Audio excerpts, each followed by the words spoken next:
Thank you, Madam President, and good afternoon to all my fellow senators and listening audience. I'd like to speak on this bill that's being presented, um, the Cannabis Licensing Act 2021.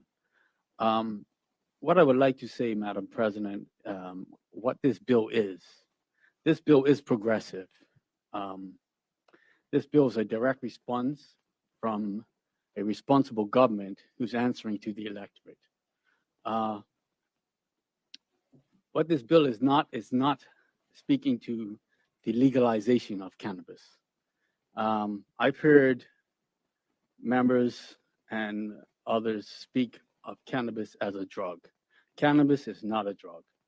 I know that the impacts have been of someone's use of cannabis has been outlined by other members who are concerned about its use.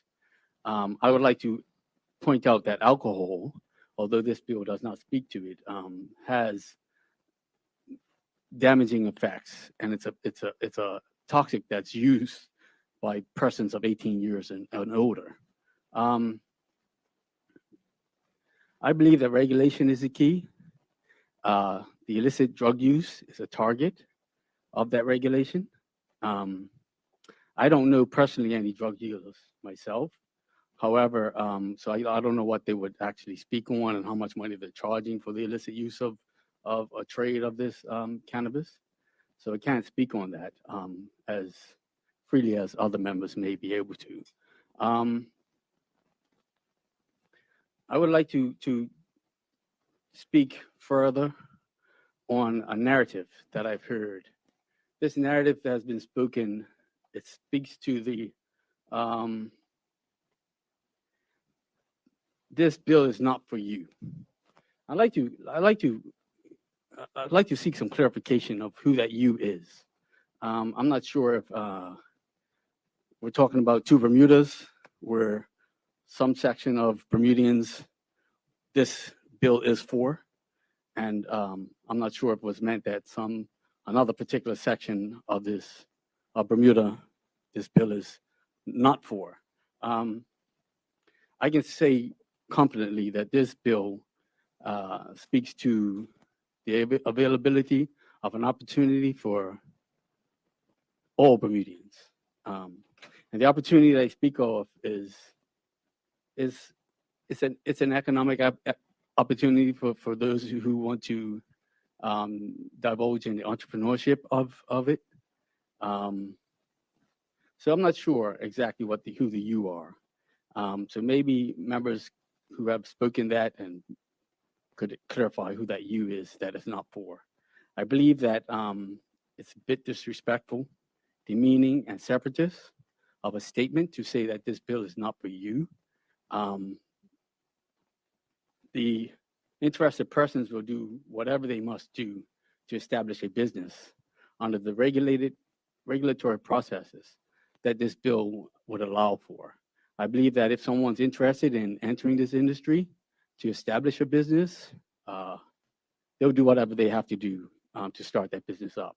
I don't think someone's finances or the ability to pay for the startup costs of a business should be brought to question, because it's presumptuous to say that someone wouldn't have the finances available to start up a business. The illegal market of cannabis use and distribution that exists, and I believe that we all know that if we don't do anything, that's the worst thing that we can do. Cannabis reform has been talked about for many, many years. This government is actually acting on what's been said and what's been asked of, and responding responsibly. I believe we need to be mindful that there are opportunities for many to take advantage of within this bill. This bill speaks to different tiers of licensing that's been outlined already, to cultivate, to distribute by way of a retail shop, to import it, to manufacture, to edible, as well as medicinal um, purpose uses, to export it. What a wonderful thing that could be. And research and license, a research license allows for persons to get educated on exactly what properties cannabis do hold. Um, to be able to transport it around the island or in and around the island for the purposes of commercial use. Um, I believe it's easy for anyone to see that there's a great opportunity here, and I cannot stress that any more than to ask that any members who are doubtful of this bill to really think about the benefits that it can do, not so much get hung up on the belief that cannabis is a drug, cannabis is being misused. It's a fact that cannabis can be regulated, the use and distribution of it in many forms. Um, and we're talking about economic stimulus in the economy, and this is one of the ways that someone who is interested could take advantage of that. I don't think there's any need to dictate scare tactics, scaremongering, of again how hard it might be for someone to establish a business, how much it might cost to do that, whether they can secure the funding or not. I just think it's unnecessary and it's distracting. Um, if we can again focus on the educational and the learning opportunities that come with that. Um, if I can just jump to a progression timeline, uh, it speaks to where this bill is at. It's not the beginning, nor is it the end of cannabis reform. And really quickly, in 2016, the allowance of medicinal cannabis was put into place in government under law. The International Convention says International Narcotics Convention says that you can import 1 gram of medicinal cannabis per year. I'm going to jump back to that a little later. In 2017, the Decriminalization of Cannabis Amendment Act was put forward. In 2019, the Medicinal Cannabis Bill was put forward to regulate cultivation, import, export, manufacture, research, development, and transport. And it speaks to the licensing. So a natural progression from 2019 to now we're in 2021, a bill that was announced for the Cannabis Licensing Act. I believe the progression, if you jump back to the 2016 allowance of medicinal cannabis, it just makes logical sense for us to be able to cultivate locally cannabis for the medicinal purposes. With the 1 gram a year restriction or ability, I should say, being already outlined, to cultivate locally means that we can produce more than 1 gram a year. It can be produced, not we, but it can produce in greater volume. And I just think as I close that, as I stated before, this is just the beginning. And I believe that full support for this portion of cannabis reform is vital and it's essential. And I believe that all parties who not only were a part of the consultation, but also the persons involved in actually implementing these plans and these acts and these bills to put policies in place need to be applauded. And if anything, concentrate on what the bill is and not what one's perceptions of cannabis, which has many other derogatory terms used to describe it. This, again, is progression. And with that, Madam President, I encourage anyone who has any doubt whether or not this bill is good for the community, really take another look at it. Thank you, Madam President. Thank you, Senator Richardson. Would any other senator care to speak on this bill? Senator Tucker, you have the floor.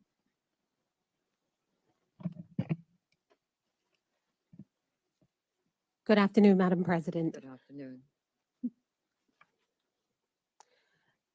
Madam President, cannabis is the most commonly cultivated, trafficked, and abused illicit drug worldwide.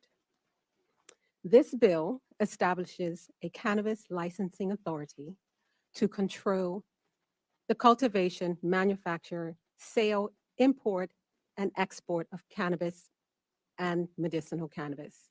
And it seeks to provide an opportunity to allow disenfranchised persons to be able to participate in the economy, which is intended, at least the bill says, to create an opportunity to have an influx of money into this country.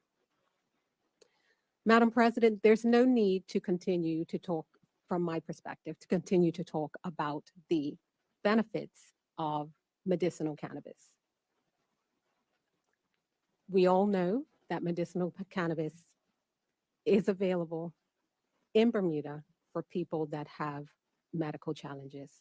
The OBA sorted that out in 2017. Madam President, the impact that the black market cannabis activity has had on Black males has been very difficult to watch. Many persons convicted of cannabis-related offenses have been incarcerated and prevented from traveling to the United States.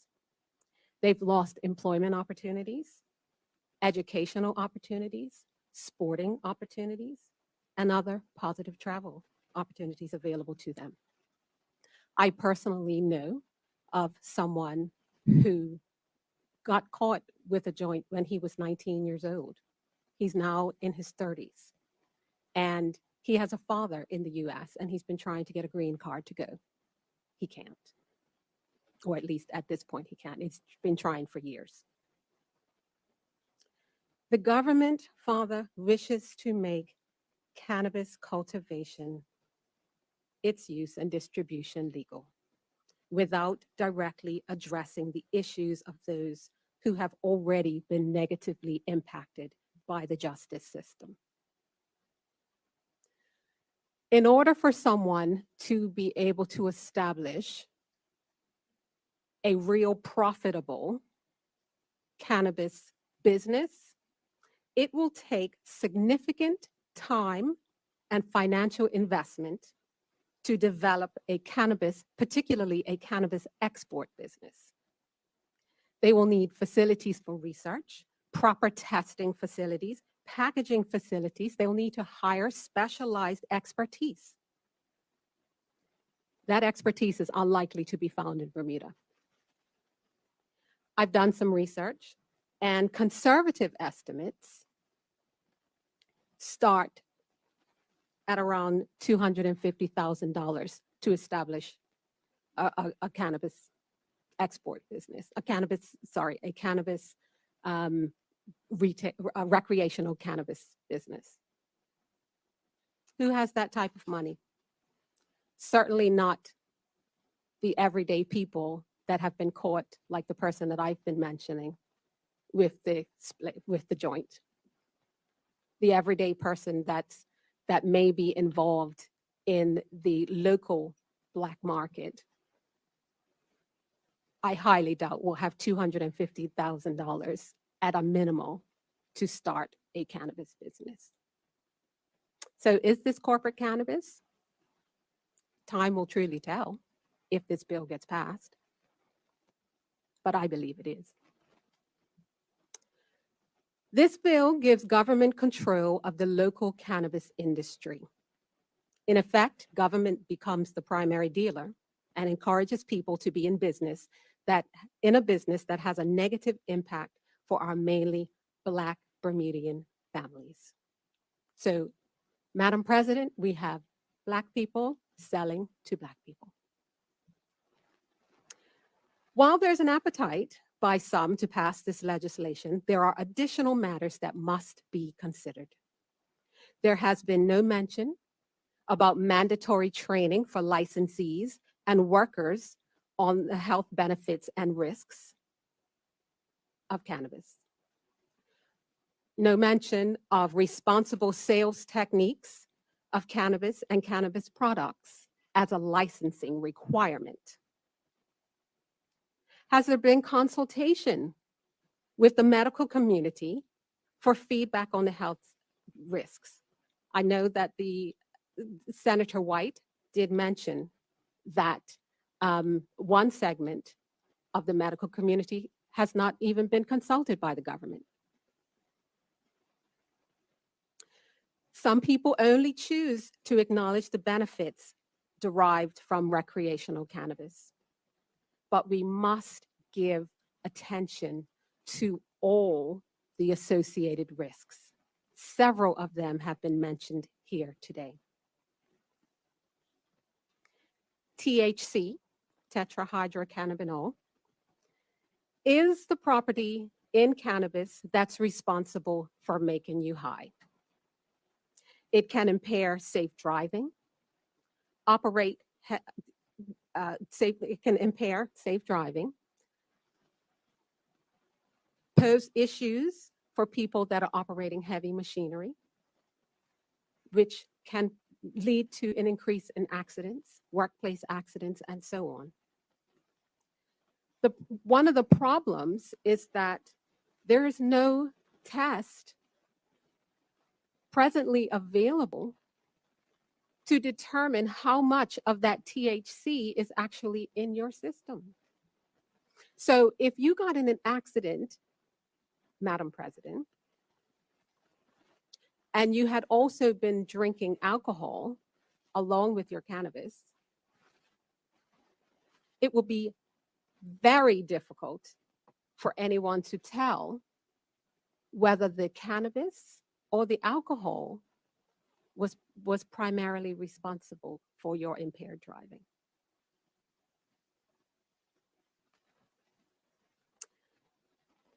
We have to also consider things that may happen in the workplace.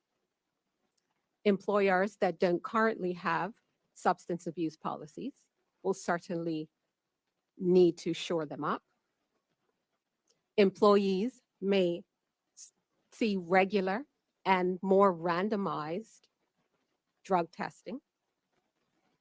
And employees also should know that there is no protection in this legislation for an employee that's disciplined if cannabis affects their work performance. And I only raise that, I recognize that this is about cannabis licensing, but I raise that point as an additional thing to think about when we're considering whether to pass this legislation. Madam President, the most concerning thing to me about this particular bill is that this legislation offers little to almost no real tangible protection for children, persons that have mental illnesses, or addicts. It's been recognized by the government that these challenges exist. Madam President, may I read a quote? Yes, you may. It's recognized health risks for cannabis users are heightened for adolescents, persons with medical health challenges, or family history of such, individuals with cardiovascular problems, and pregnant women. These high-risk factors can be worsened by initial cannabis use in early adulthood, near daily use, smoking the drug, and by consuming it with excessively high THC levels. That quote was taken from an op-ed that the Attorney General did in July 2020. So there's clear recognition that there is health risks to the people of this country. Research regarding cannabis and teen development, as was mentioned here today, The brain is not fully developed until age 25. The CDC notes that negative effects of cannabis for children include risks of mental health issues, impaired driving, declines in school performance, and potential for addiction. If I may, Madam President, I'd like to read another quote. This quote has actually come from the government of Canada. And I think that this was important to note because we are using Canada as our model. This came from a Canadian government fact sheet. Cannabis use that begins early in adolescence, that is frequent and continues over time, has been associated with risks of harm. Some of those harms may not be fully reversible. Youth are especially vulnerable to the effects of cannabis on brain development and functioning. This is because THC in cannabis affects the same biological system in the brain that directs brain development. Madam President, this bill allows also for cannabis retail shops to sell dried cannabis, cannabis oils, edibles, and other forms of cannabis. Edible cannabis includes things like cookies, cupcakes, gummies, candies, sweets, beverages, and even ice cream is available.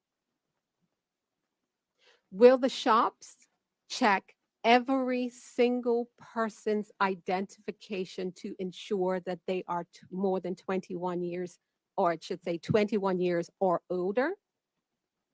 We're supposed to be checking identifications in our bars, and it's not happening. So how can we be assured that it would happen in a retail cannabis shop? I'm not confident that that's going to be the case. I do have to join, and I believe it was Senator Simmons that asked this question. If the science says that the brain is not fully developed until 25 years, why are we allowing people to do it at age 21?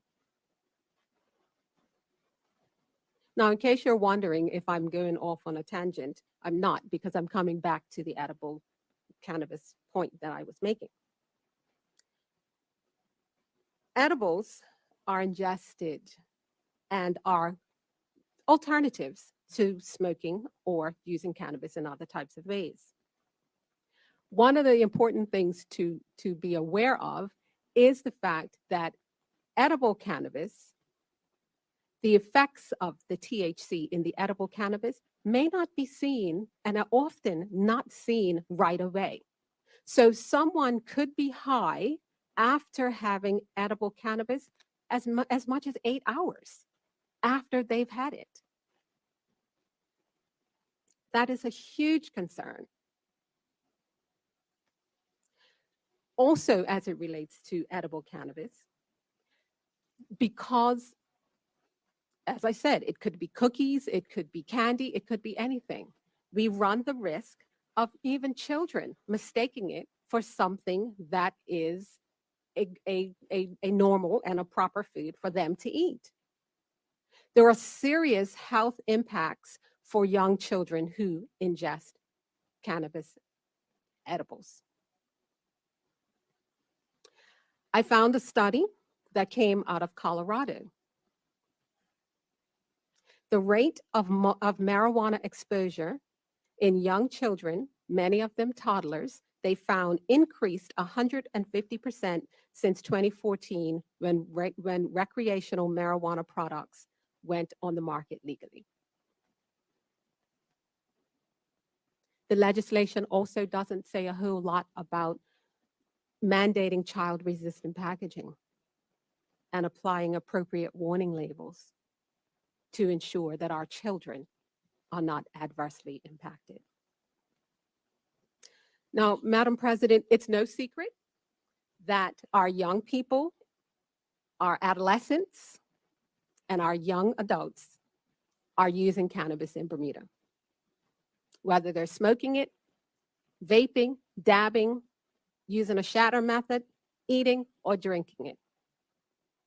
However, it is our responsibility, it's our collective responsibility to ensure that we protect those who either do not or are not able to protect themselves or do not even realize that they need protecting. I've heard quite a bit in the community.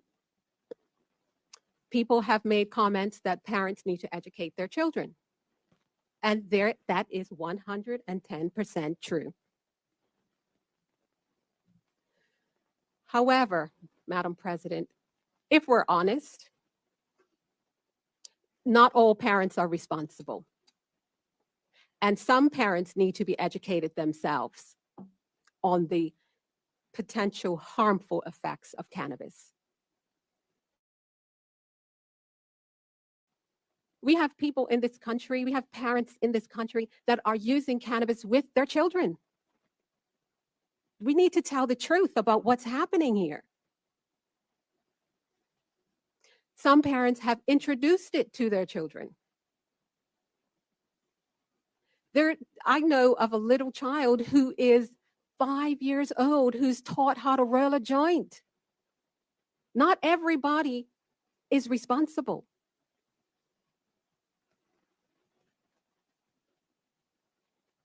The government of Canada notes that cannabis use increases the risk of developing mental illnesses like psychosis and schizophrenia. As Senator Simmons mentioned in her speech, that cannabis use has been associated with increased risks of suicide. It also has increased risk of depression and anxiety disorders.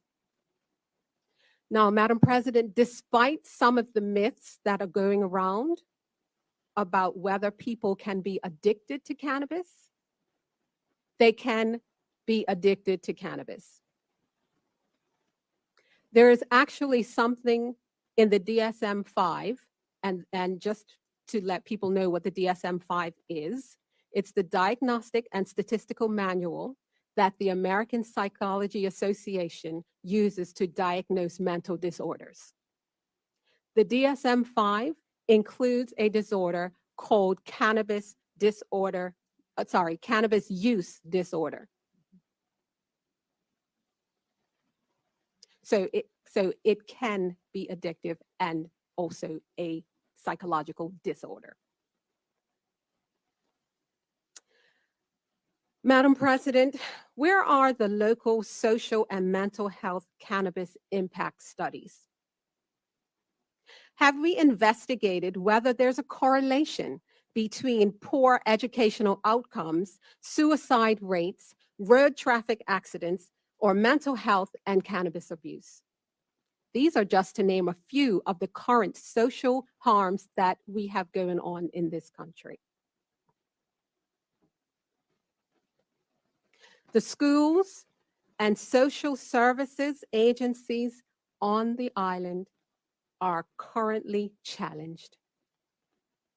They're challenged because they're trying to help young people who use cannabis and other social problems we have in this country. That's not the only reason, but that is a reason and things that are connected to it.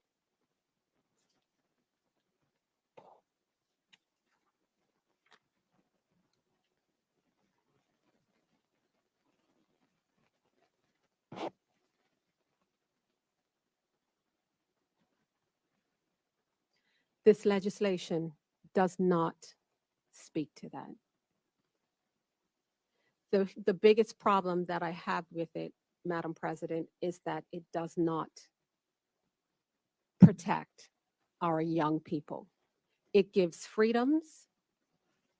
It gives people the ability to do their thing and get high without the fear of the legal system to a certain amount. But it doesn't prevent young people from using cannabis, and it provides insufficient safeguards to prevent easy access. The research suggests that legalizing cannabis results in increased use. So what additional support services will be in place to assist us? Is this the best that we can offer our children? Is this what we want for Bermuda? The risks to the health and well-being of our future generations outweigh any anticipated, particularly financial benefits.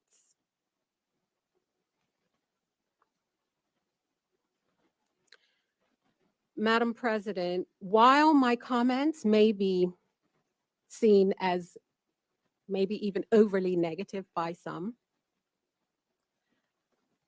I support the general intent of this legislation. As I mentioned earlier, we have a number of Black males, particularly, who have challenges. But I cannot support this legislation as it stands. There are many critical issues that must be resolved before we add any additional social pressures. Government's control, otherwise known as regulating the cannabis black market, has potential to be quite profitable. But where do we draw the line? We must put people over profit. The question is, how will that money be spent? Will it be spent on funding drug education and social programs to the level in which it should be funded?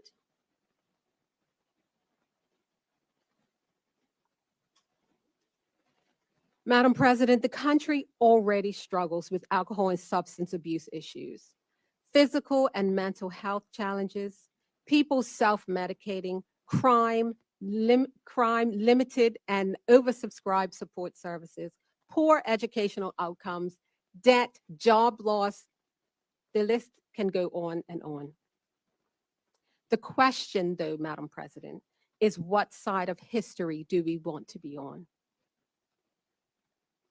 The impact of passing this bill as it stands to our community, on our children and Bermuda as a whole, will not be seen immediately, but in years to come. And for those persons that are currently in support, will bear some of the responsibility for the outcomes. This legislation must be gotten right first. If we don't, the genie will be out of the bottle and there is no going back. I'll conclude with this, Madam President. I've given this a lot of thought. But what I come back to is, how can I, as a citizen of this country, as a grandmother and a mother, be able to look my grandchildren in the eyes and tell them about the dangers of cannabis, knowing that I supported this bill that has the potential to harm society and provides them with little to no protection. I cannot and I will not. Madam President, my hope is that the government will take another look at this bill. My more optimistic view is that this bill will not pass. I believe that as Bermudians, we are better than this. And I believe that it's incumbent on the government and others to find another way to motivate and encourage entrepreneurship and empower persons that have the skills to engage in the cannabis black market, to hopefully get them out of it, in order that they can gain the wealth that the government says they would like them to have without doing it at the expense of our Bermudian children and our Bermudian families. Thank you, Madam President. Thank you, Senator Tucker. Would any other senator care to speak on this bill?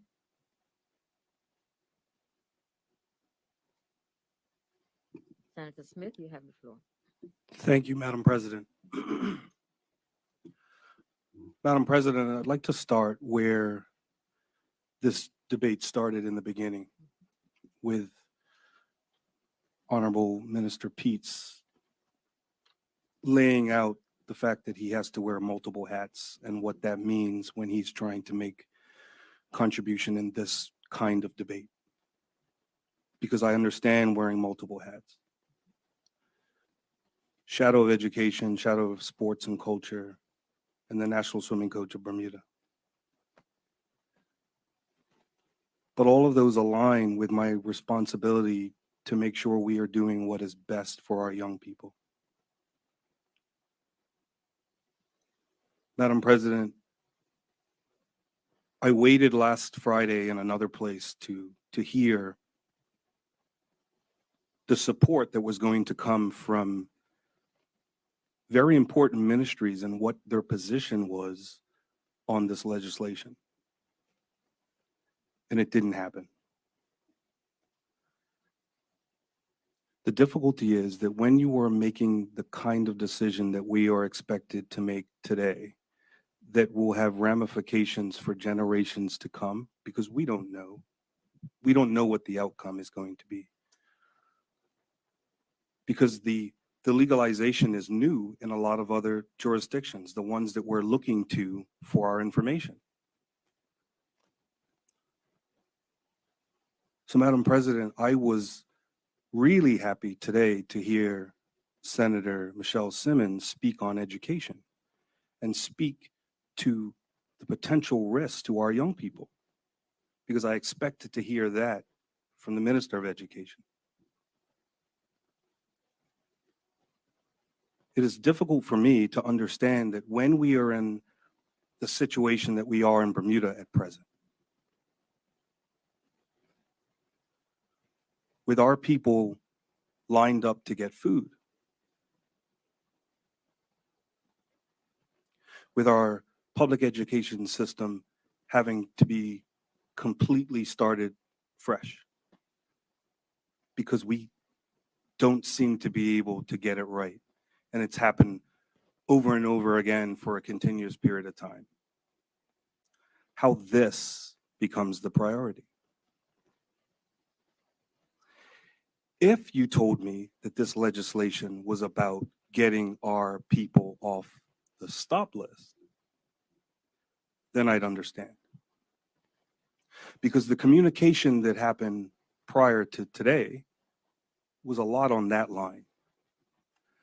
We have people that over generations have been hurt by the way the legal system has dealt with young Black males specifically in an unfair way because of the illegal cannabis trade.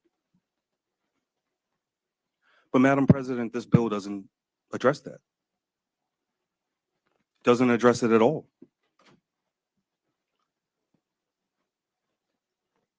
There are some misconceptions that being on the stop list is just for drug offenses. It's multiple criminal offenses that put you in that category. It's also the perceived drug addiction or abuse that can put you on that list. That's an important thing for people to understand. You didn't have to have a conviction.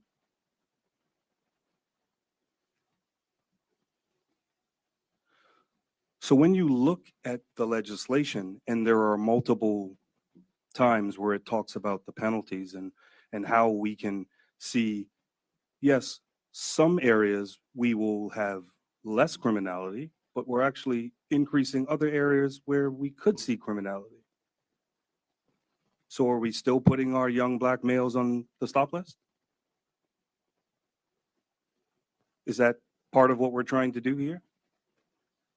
If you want me to clarify, the minister talked about when you go through the regulations of cannabis, there will be areas where people that are not participating in the regular legal portion of what's being put forward will be criminals. Because in Bermuda, you've heard other people say, and you've heard people say that we're scaring people when we talk about how expensive it is to do business in Bermuda. But it's a reality. If you're a small entrepreneur in Bermuda and you want to start up, it's expensive. But it's not just expensive with the money that you have to pay, it's the time that it takes to do everything in Bermuda, which sets you up behind.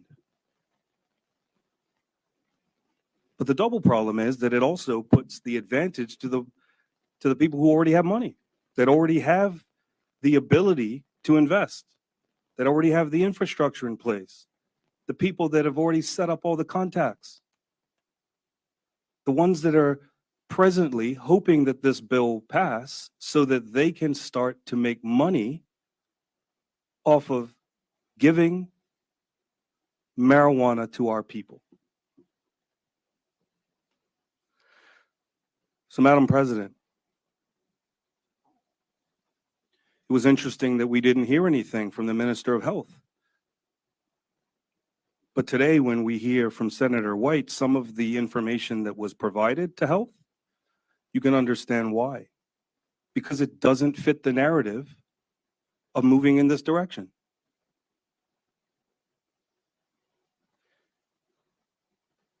If the risks are that high, then shouldn't we be looking at how we're going to safeguard our population? Shouldn't that be the priority? Madam President, in my opinion, we are putting the cart before the horse. If it is important for us to educate our people and to give the support to the services that it is going to take for drug counseling and prevention and all the support that is going to be needed for the issues that come when you decriminalize fully and commercialize cannabis. How are we doing that? Is that going to happen from the bill that we see? Because, Madam President, it's an interesting numbers game. If you have to hire one person to be in charge of whatever the new regulation is going to be, let's think about what the salary is. Then tell me how many licenses we will have to give to cover the cost of that one person. The reason I bring that up is because when you look at the other jurisdictions that have done this, they've actually brought in millions, if not billions of dollars in revenue from the taxation of cannabis. Minister Peets was very careful to leave taxation out. He said that that isn't something that we're going to be discussing today. I'm paraphrasing. Those were not his exact words, but it was, I noted that it wasn't available today. But it's important that we have an understanding of what that is, because there is a cost of regulating cannabis, a significant cost.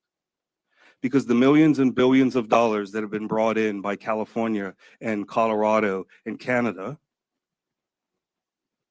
have not been able to cover the cost of the regulation. Bermuda is a much more expensive jurisdiction. So if we think that we're going to be able to cover our education, cover our regulation, cover protection of our children, cover all the increases of hospital visits, cover all the cost of fixing walls that people are driving through. Just off the licensing, then we are not being honest to our population.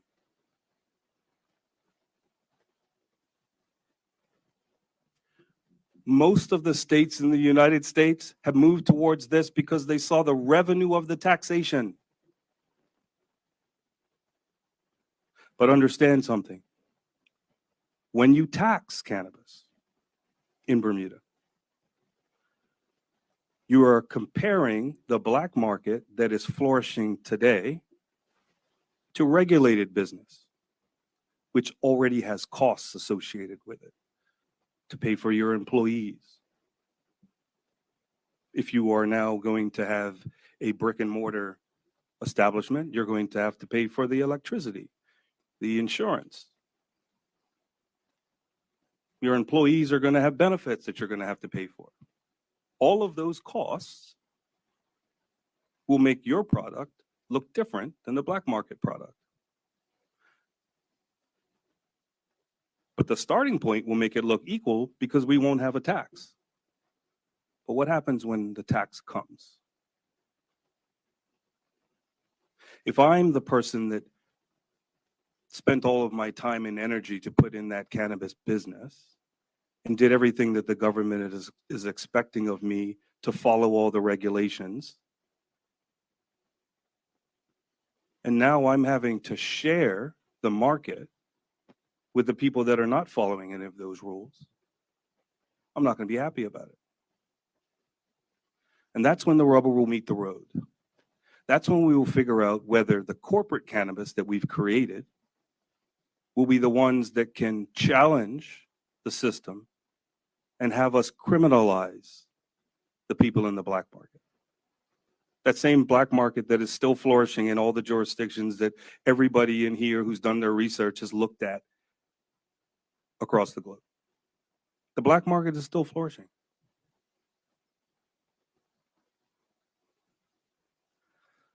So, Madam President, if we're not going to stop people from being on the blacklist, and really, if you cut to the chase, mostly the people that are going to have access to the business are going to be the ones that already have the means to do it.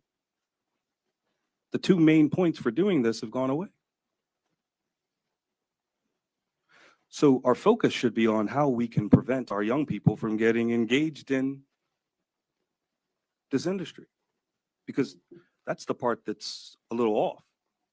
Either we are really excited about the cannabis industry and we are going to encourage our young people to take part in the cannabis industry because we want people to participate in cannabis, or we're going to spend all of our time and energy to tell them and educate them that they should not be participating in cannabis. It's confusing. Which one are we doing?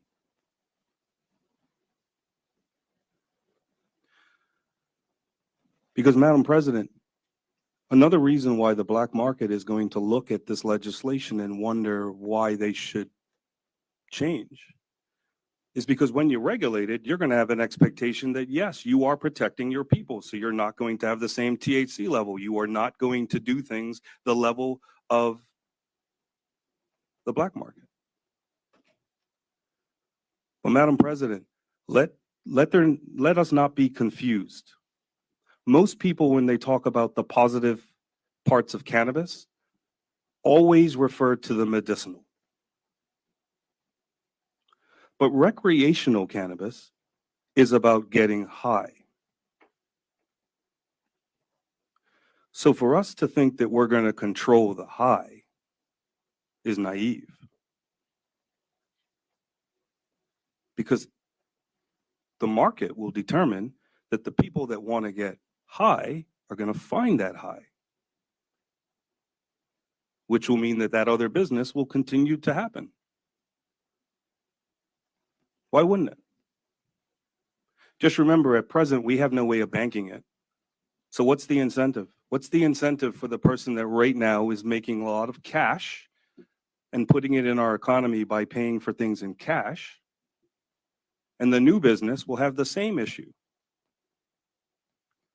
Because if you do your research into setting up these businesses in California and in Colorado specifically,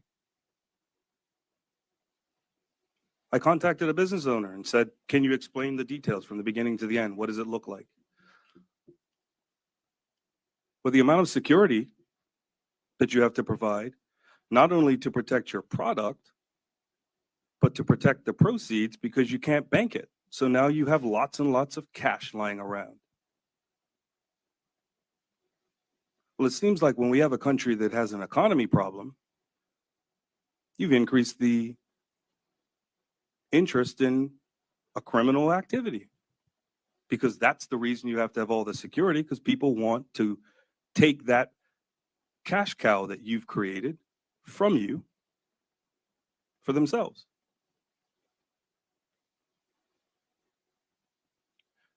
This isn't the part of the story that most people tell when they're speaking for cannabis. Madam President, this isn't us saying that we are against cannabis and against people that participate in cannabis, and specifically adults that are responsible. That's not what this is. But Madam President, when you do this without having all of the pieces in place to protect your population, knowing in advance what impact it has had in other jurisdictions, you're putting the cart before the horse. Our job needs to be to protect our people.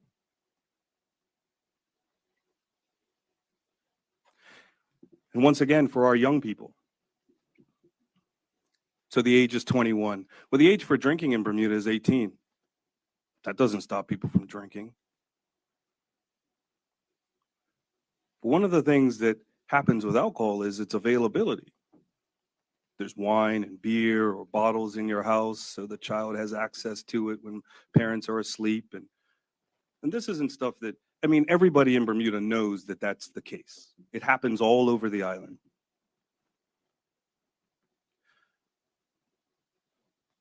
The cannabis behavior is in the shadows.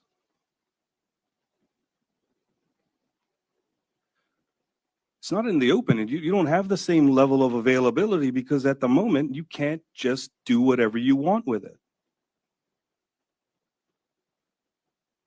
But now it changes.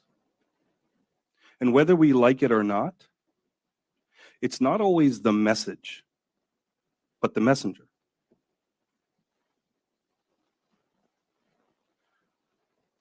When the Honorable and Learned AG is the person that is bringing the bill forward while also holding the responsibility to protect us from drugs, and when the Minister of Sport is expected to be the person to bring it to us in the Senate, man, what a message to our young people. Just understand that our athletes will not be able to partake. They're still going to get tested. They still will not be able to travel if they get caught out. But the mindset, the perception will have changed. And the people in Bermuda that are working hard right now to encourage our young people to do the right thing, to encourage our young people to strive for the best, to be able to compete on a world stage in sports, in education, and in business, what message are we sending them?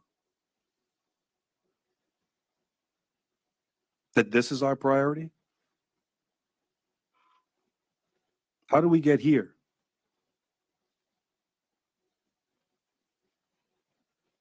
We know the risks. We've all explained, we've heard it multiple times today, we know the risks. Madam President, I can speak personally of the impact, not based off of hearsay. Many of you would have seen in the paper recently that a former Olympian from Bermuda is down and out, drug abuse, had a stroke. He's the same age as me. He was a swimmer. I grew up with him. One of my best friends, one of my cousins. He's a family member. One of the most talented Bermudians ever. Alcohol, then marijuana, and then the marijuana was laced. And now he ends up where he is. I understand the idea that this legislation is supposed to try to protect this next generation from the laced part. But how? We haven't stopped the black market. And if we have the ability to stop it, let's do it today.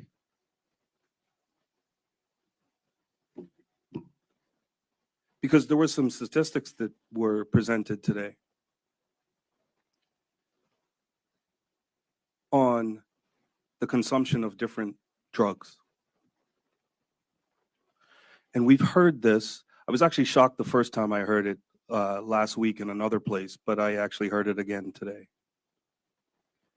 That cannabis is in our culture. Well, if you actually listen to the stats that came out today, the fact that we consume alcohol at a very high level and cannabis very closely to that, then maybe alcohol and alcohol abuse is also part of our culture. But you know what the problem with that is? Our job is to try to get our country to do better.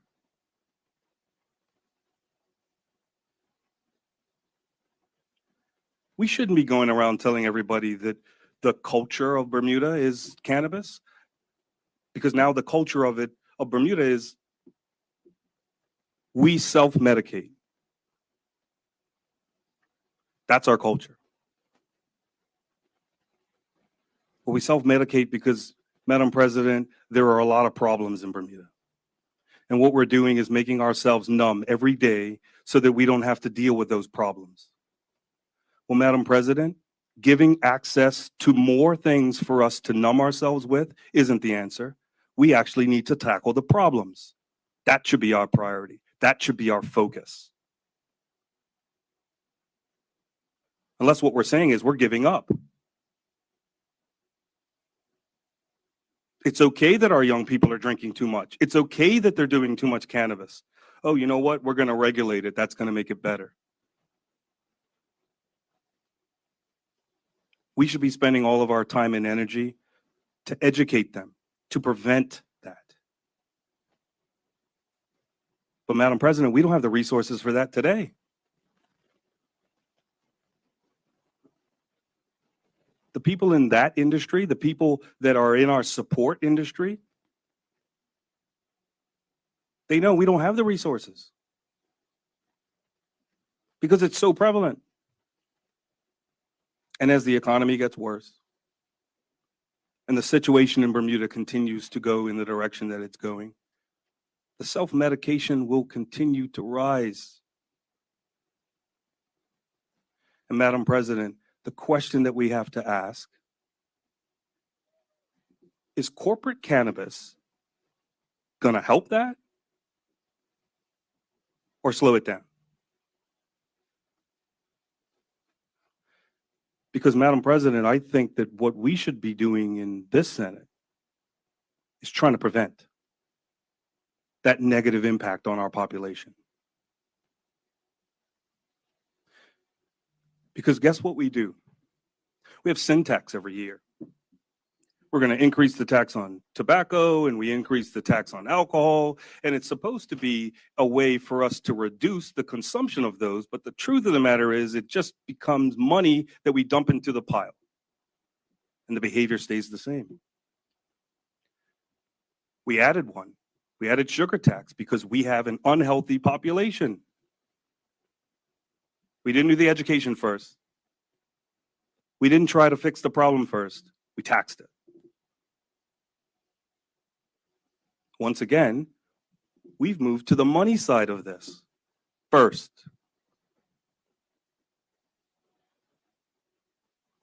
Fast forward from 5 years from now, will we be continuing to increase the tax on cannabis in order to control the consumption the way we do alcohol and tobacco? And Madam President, this isn't me defending tobacco and alcohol businesses that happen now, as some people would like to put forward, and we are stopping the Black entrepreneur from being part of the cannabis industry. Because last time I checked, there isn't anything in the bill that says that a white person can't get involved. So Black or white, getting involved in this business is a possibility. Unless there's somebody that's going to tell me that there's an amendment that puts race in who can have a license. But Madam President, I believe after looking at this bill, the fact that it does not deal with the stop list, the fact that it will continue to see a black market, continue to see our people be made out to criminals, the fact that it will continue to see our young people falling prey to the cycle of self-medication. Then maybe that's why this bill is a corporate cannabis bill. And 5 years from now, we will see who the future Gosling family is for cannabis.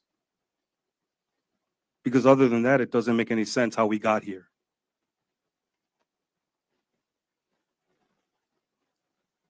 If what we're discussing today is how we can take advantage of our people to make money, then this shouldn't be happening. For that reason, Madam President, there is no possible way that I can support this. Not when I spend my days trying to encourage our young people to reach their full potential.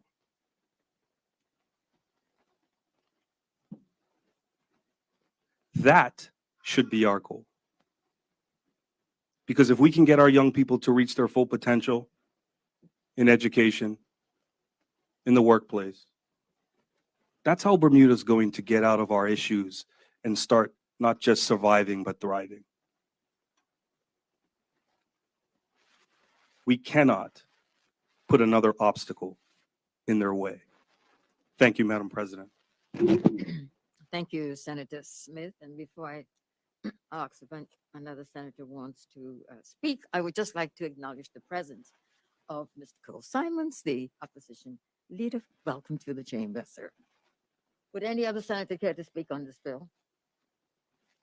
Senator Richardson? No. Richardson. It's Senator Simmons. It's Lindsay Simmons. You have the floor.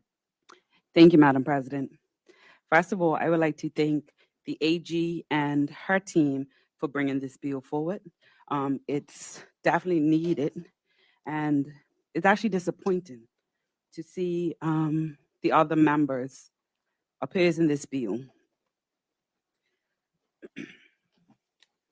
And at the end of the day, this journey is not over, regardless what happens, what the outcome is today. As somebody that has never used cannabis, I 100% support this bill for various reasons. I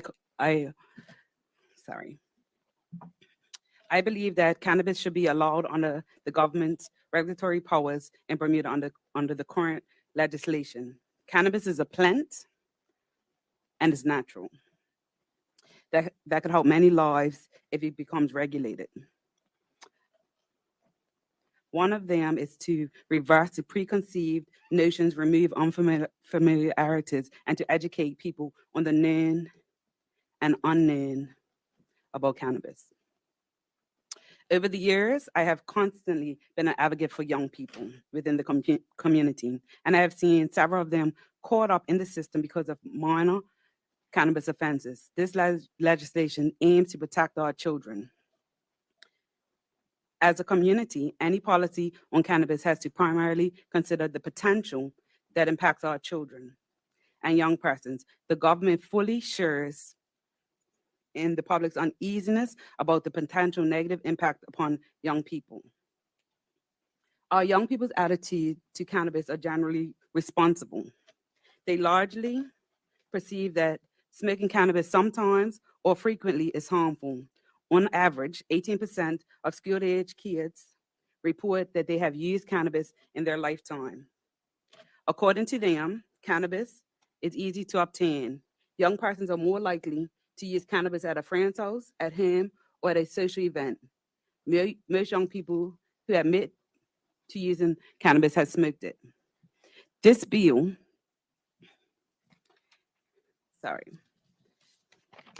this bill has set an age restriction of 21 to obtain a license to work for a licensed establishment and to consume cannabis or cannabis products. Setting the age at 21 is to protect the development brain based on strong scientific evidence that when people begin using cannabis as teenagers, the drug may impair thinking, memory, and learning functions and affect how the brain builds connections between the areas necessary to function, including the loss of IQ. The adolescent brain is thought to stop developing at the age of 25. Bermuda is following the Canadian model, which sets an age limit of 21. At the age of 20, an age limit of any higher than 21 risk potential experts in the age group to criminally supplying cannabis. Also, constitutionally claims of discrimination can occur.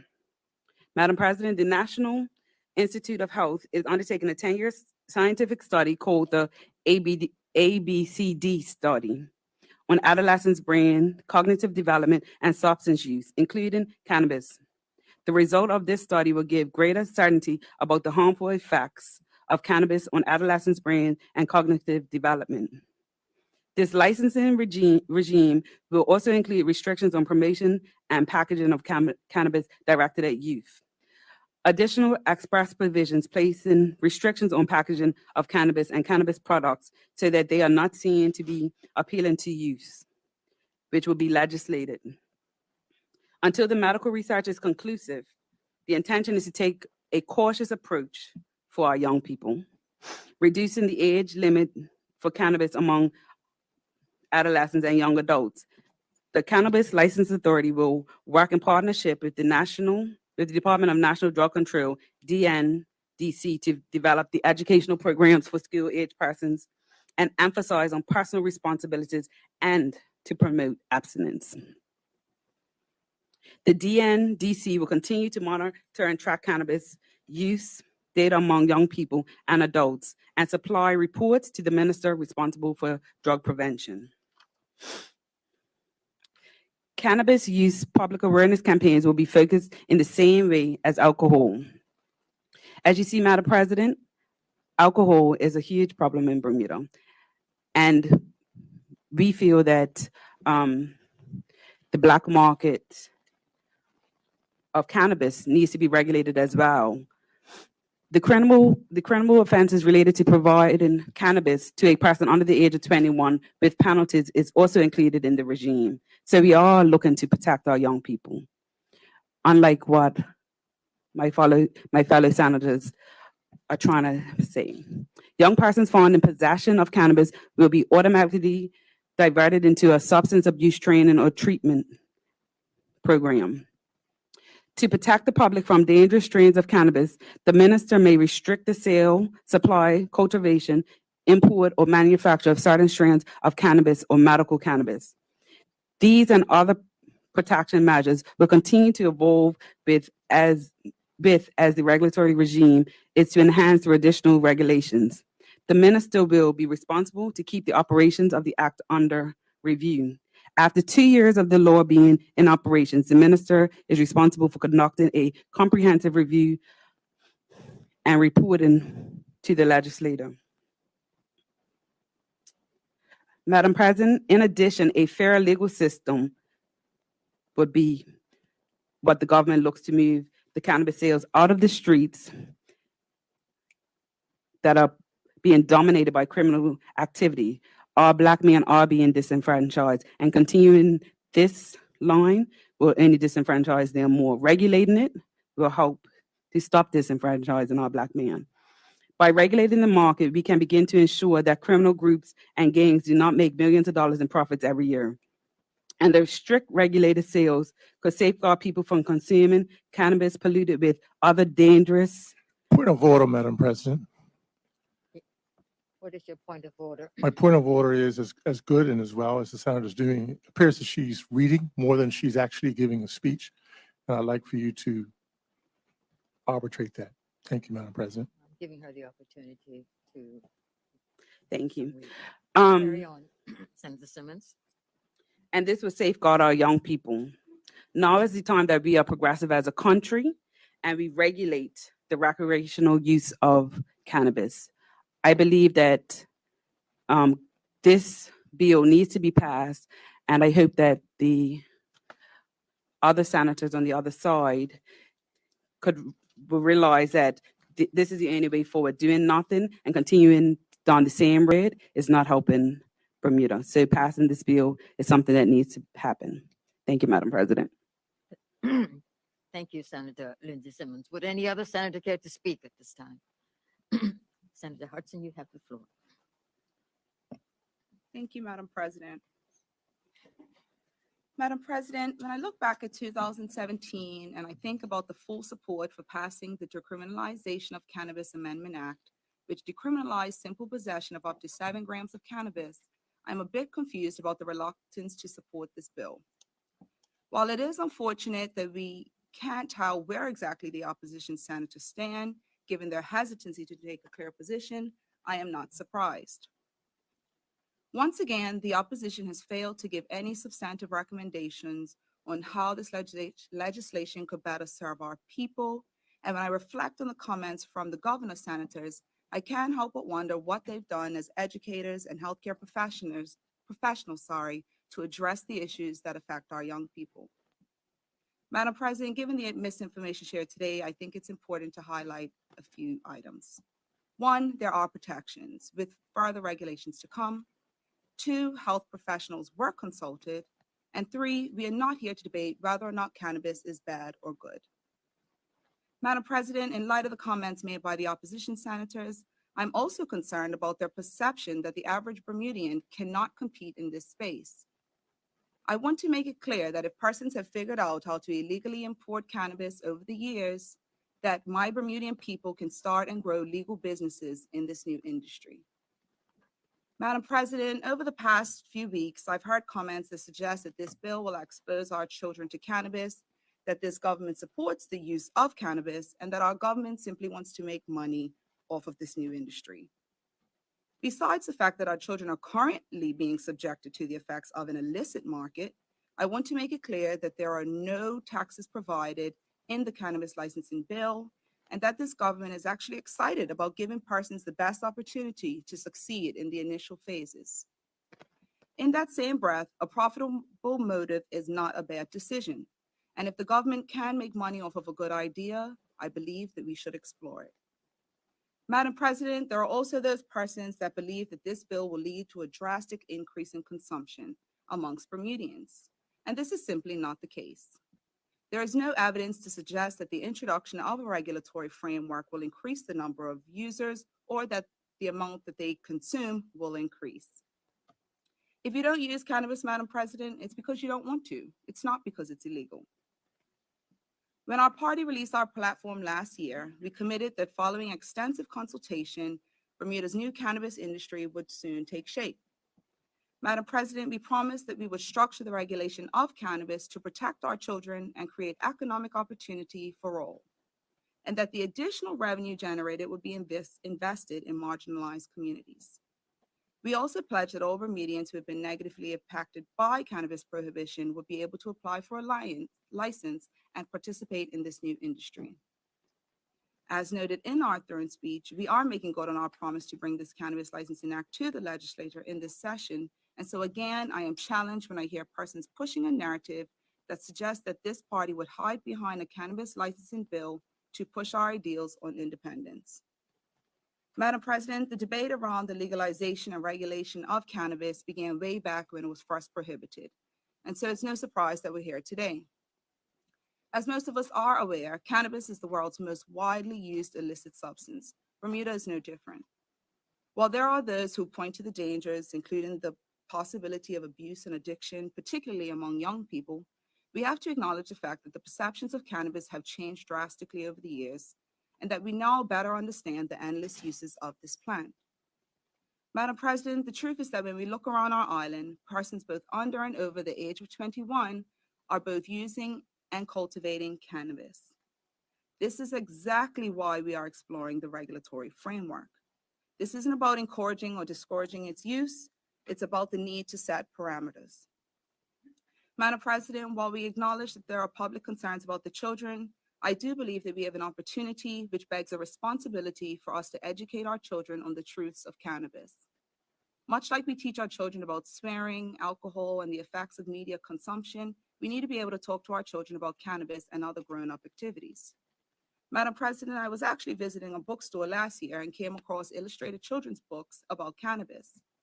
It was interesting because while I was a bit uncomfortable about the idea, I was actually forced to think about the fact that talking about cannabis should be no different than talking about alcohol or the modern idea of sex-positive parenting.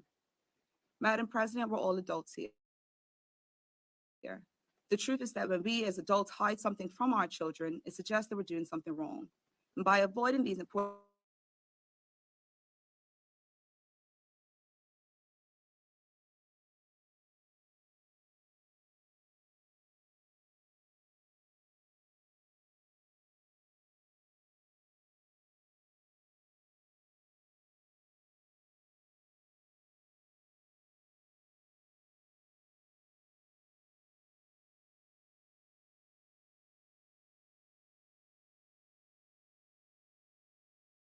concerned about the implications for employees.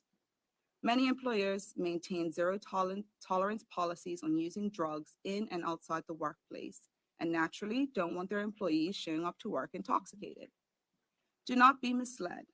These new cannabis laws do not prevent employers from applying their workplace safety policies, nor does it allow employees to ignore workplace policies. Madam President, while most cannabis use happens privately, all cannabis sales currently take place in an illicit market that is undoubtedly driving organized and gang-related criminal activity. Our government has made a responsible start. We have been guided by the objective of reducing the harms that cannabis can cause, especially for our young people, and we are ensuring the appropriate oversight at every point in the supply chain. Madam President, while millennials tend to take more of a liberal position when it comes to major issues, the statistics prove that when it comes to cannabis, our views are very similar to the senior members of our society. This government has no intention of legalizing or encouraging the use of cannabis. Instead, we are providing a balanced cannabis licensing regime whereby the industry will be regulated by an authority, our people will have access to economic opportunities, and we will be able to better protect the public health by ensuring the quality of products being consumed in our communities. Madam President, we can't just put our heads in the sand and hope for the change we so desperately need. The first step was decriminalization. Possession of cannabis up to 7 grams remains lawful, and possession of any amount above 7 grams without a license is subject to seizure and arrest. This new law will go a step further and permit lawful cannabis activities at licensed locations, which means that adults over the age of 21 will be able to consume cannabis in a private home, in a licensed facility, or at a cannabis licensed event. Madam President, I want the public to understand that use and consumption in public places remains illegal, that carrying out any of the specified activities without a license is an offense, and that driving under the influence of drugs will still be punishable by law.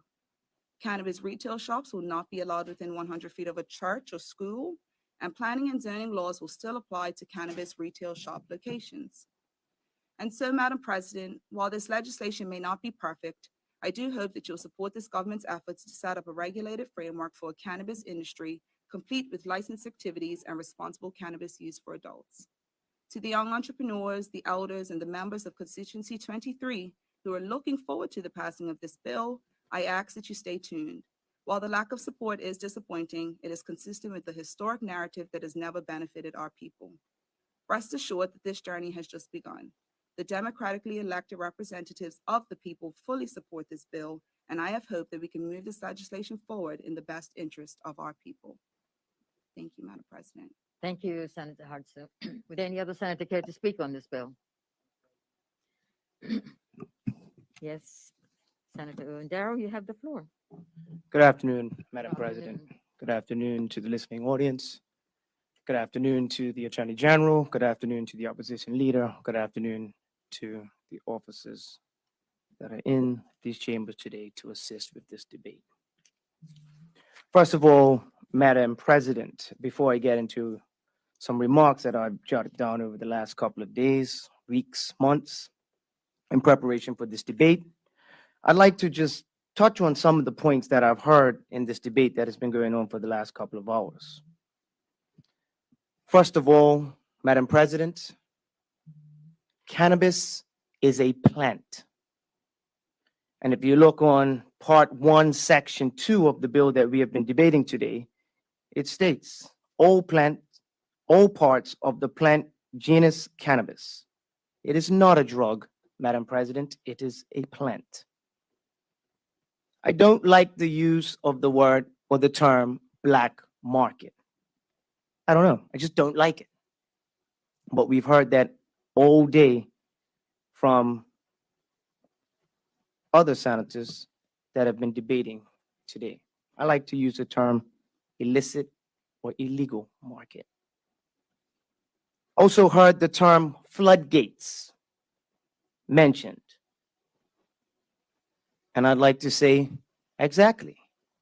The floodgates of cannabis use in this island are already wide open, Madam President. And that is why this bill sets out a regulated cannabis regime so that we don't have to worry about the floodgates opening any further. Legal. I've heard that term quite a bit. Legalization. In this bill, you will not find the term legal. I don't think any of my colleagues today have mentioned the term legalization. We are introducing a regulated cannabis regime, not legalization.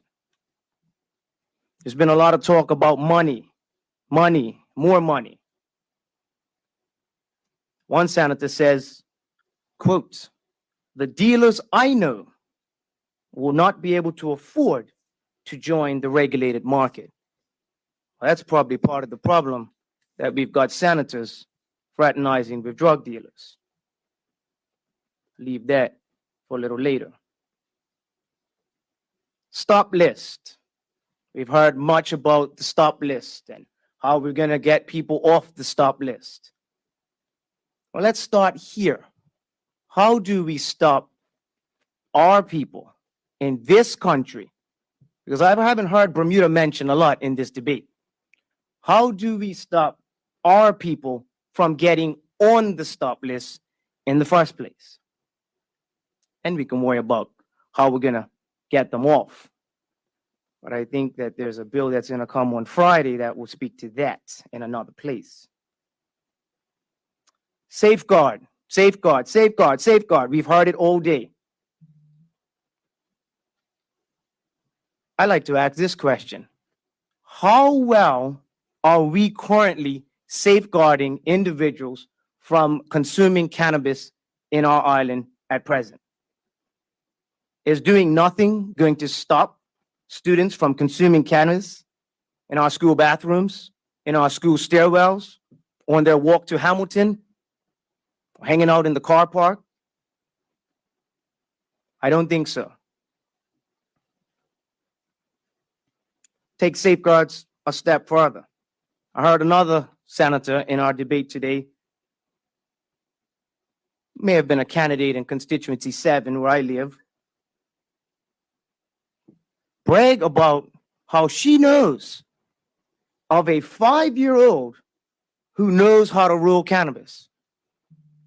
I think we'll probably be finished before 5. Maybe that senator should take a walk right down Point to of the order, Department Madam of President. Child and Family Services. Point of order, Madam President. I believe the What's senator the- is trying to assume or assert that one senator is bragging. That was word that was not used. He is impugning her character. And Madam President, I believe it needs to be stopped. Thank you, Madam President. Senator Darrow, you continue without reference Thank you. to the Senate. Madam President, it was mentioned last week, and it's ironic that the minister responsible for culture brought this bill in this place today. But as I said a minute ago, we've heard very little about Bermuda and the culture of the place where I live, the individuals that I hang out with, the people that I talk with on a daily basis. We've heard very little about culture. Money, youth, black market, but nothing about real life as it pertains to what's happening right now and for the last 50 years in this country. So I want to take some time to just go through some of these notes that I've put together over the last, like I said, days, months, weeks. As we heard earlier, it's been 49 years since we first saw the Misuse of Drugs Act, 1972. And since then, countless young black men, Madam President, have had their lives ruined by the heavy-handed approach of the criminal justice system when it comes to the issue of cannabis. Madam President, the Bermuda that I live in, there is no shortage of stories up and down this island of men in their twilight years who are unable to travel to the US, unable to go to Canada, or celebrate graduations, accompany their family members on medical procedures, or just get away for a shopping trip.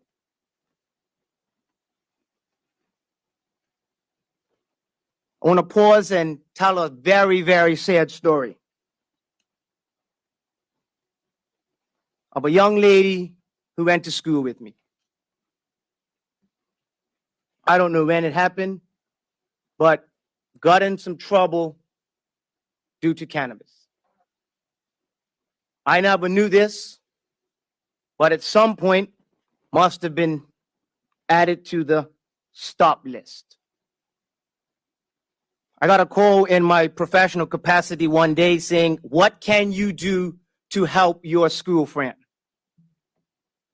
She is in desperate need of medical attention. What can you do? Who can you call? It is desperate." I made a few phone calls. The person on the other line said, "We've had calls about this all day." I said, "Please, please, please help my schoolmate. She's on the stop list." Said, Madam President, that my school friend got a waiver. She got a waiver on Wednesday. Unfortunately, she passed on Tuesday. So we consider and we can talk about taking people off the stop list and what it will not do. But Madam President, that is culture. That is real talk. That is a real life situation.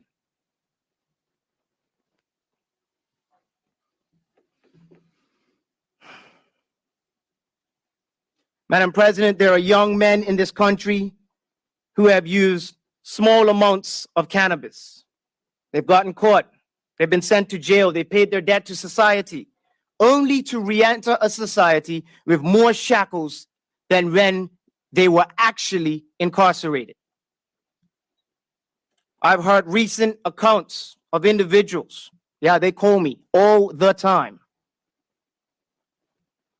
saying, "Hey, I came out of jail. I have a job. I'm providing legitimate service to my community. I have reputable customers. They pay me good money. But guess what? Because of their cannabis conviction, the bank will not bank their money. So maybe that answers the question of another senator earlier. When he says, well, the drug dealers that he knows are not going to have any money to get involved in this regulated cannabis industry. Yeah, they already have the money. It's because the bank won't bank it. It's sitting up in a safe, maybe in their grandmother's closet, which causes other issues of criminality in this country. Maybe by the time this bill passes, they still have that money and they have not been robbed. One can say, oh, well, tough. Those are the consequences for breaking the law. And we shouldn't move the goalposts to accommodate those who choose to break the law. That view would be fine, Madam President, if that is where the story actually ended. However, the justice system shows us glaring disparities and inequalities between blacks and whites when it comes to criminal convictions connected to cannabis. Why is it that it seems that the police prey on the little guy and go after the most vulnerable when cleaning up the back of town streets? Yet certain establishments in the front of town that are known by everybody to engage more harmful and openly illicit activity go unbothered. Madam President, I'm going to pull out my pom-poms now. I am proud to be a member of the Progressive Labor Party, a party that is willing to challenge the status quo and those who are content to do nothing when it comes to the issue of, yes, Madam President, a cannabis use in Bermuda. I'm proud to be part of a party who are willing to be bold in looking at ways to reform issues while ensuring that we take a well-balanced approach to such reform. Madam President, unlike some senators that I've heard from today, it is no secret that cannabis use in Bermuda is vast. Anyone that enjoys an outdoor event often speaks of the one location in that grounds where cannabis use is prevalent. This is how connected I am to the community. I've even heard it referred to on numerous occasions as Cannabis Corner. It's almost as if to say that cannabis use is accepted and tolerated as long as you stay in a particular section of the grounds. Let me tell you another bizarre story, Madam President, if I may. I like to tell stories sometimes, but these are real life stories. Culture. I walked into an establishment, and like I do sometimes, I asked for an adult beverage. The person in the establishment said to me, sorry, we do not serve alcohol while youth practice is taking place. Check this one. The irony of that is to get into the establishment, I had to walk past a group of young men smoking cannabis in open sight. Isn't that something? The sale of alcohol was regulated, but the use of cannabis was not. Imagine that. And we talk about safeguards. Madam President, the bill that we have for us today, in front of us today, is not a referendum on whether or not you agree with the consumption of cannabis. What we have today, Madam President, is an opportunity to introduce a regulated cannabis regime, which will put safeguards in place and reduce the rampant, yes, the rampant illicit cannabis market that already exists in Bermuda. A regulated cannabis industry will bring clear structure and oversight to an illicit market that many will say has gotten way out of control to extremely dangerous levels. That's the safeguards that we should be worrying about. Madam President, I consider myself to be fortunate. Many consider me a lot of things, but to my peers, I'm considered a social butterfly or a people person. With that said, over the last couple of weeks, I did something that many in this chamber may not have done. And I asked a few people inside and outside of my circles to share their views on the possible regulated cannabis industry in Bermuda. With your permission, Madam President, I'd like to read some of those quotes from real people. Yes, the culture of Bermuda. One person says this: there are many benefits such as revenues and jobs that can be generated. I don't see too much of a difference it would have by creating a regulated cannabis market. I know many people who use CBD oils for pain management and relaxation. It's time for us to come out of the dark ages and become more progressive. It's a real quote. Another person in my circle says this: I've become more open, but I still think it's crazy that so many people in Bermuda consume cannabis. But I think regulating it would be a plus for Bermuda. Another says, in principle, I do believe that Bermuda needs a cannabis licensing bill, and there are multiple benefits to cannabis. I do have some questions. Yes, we all do. Is the revenue being directed somewhere in particular? I think that I'll get to this later as to why they would ask that question. But here's the most interesting one of all, Madam President. A cannabis consumer, he was self-proclaimed, said it's important to protect consumers from their employers and other members of society who wish to blackball individuals because they find out that they smoke cannabis. What a person does in their time of leisure should be protected. Isn't that interesting? Here we have an individual who's willing to take a risk by consuming cannabis in an illegal market. Yet he's asking for protection against reputational risk through a regulated cannabis industry.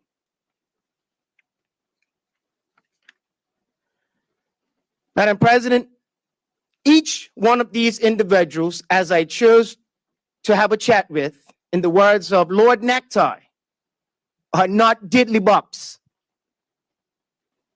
The individual comments that I have included are those individuals in our society between the age of 40 and 60. They have university degrees. They hold well-respected careers. To me, this shows that there is a clear appetite for change, that these individuals have had their views changed through education, travel, and other experiences. Now I'm going to get a little personal here, Madam President, if I may. I'd like to take some time examining other jurisdictions that have engaged in this debate long before Bermuda. In 1976, some 2 years after Bermuda's Misuse of Drugs Act, and some 45 years ago, Amsterdam became one of the few regulated cannabis jurisdictions in the world, with the introduction of their famous coffee shops. The state of California initially went in the direction of medical cannabis in 1996, before they moved to a regulated recreational cannabis industry in 2016. Colorado, which we've heard more about today, passed a statewide drug policy for cannabis in 2012, which then led to a state-licensed retail sales in January 2014. The Nevada regulated cannabis laws went into effect in 2017. There are currently 36 states, Madam President, that have some form of regulated cannabis. laws in place. Then we have Canada, who passed the Cannabis Act in 2018. It is important to point out that our Cannabis Licensing Act uses the Canadian model, which in 2.5 years has been considered a great success since the research I did.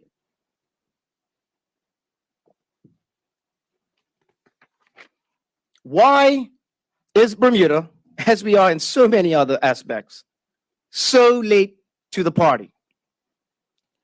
There is no shortage of Bermudians or people in general that choose destinations like the ones that I've mentioned above as a means of cannabis tourism.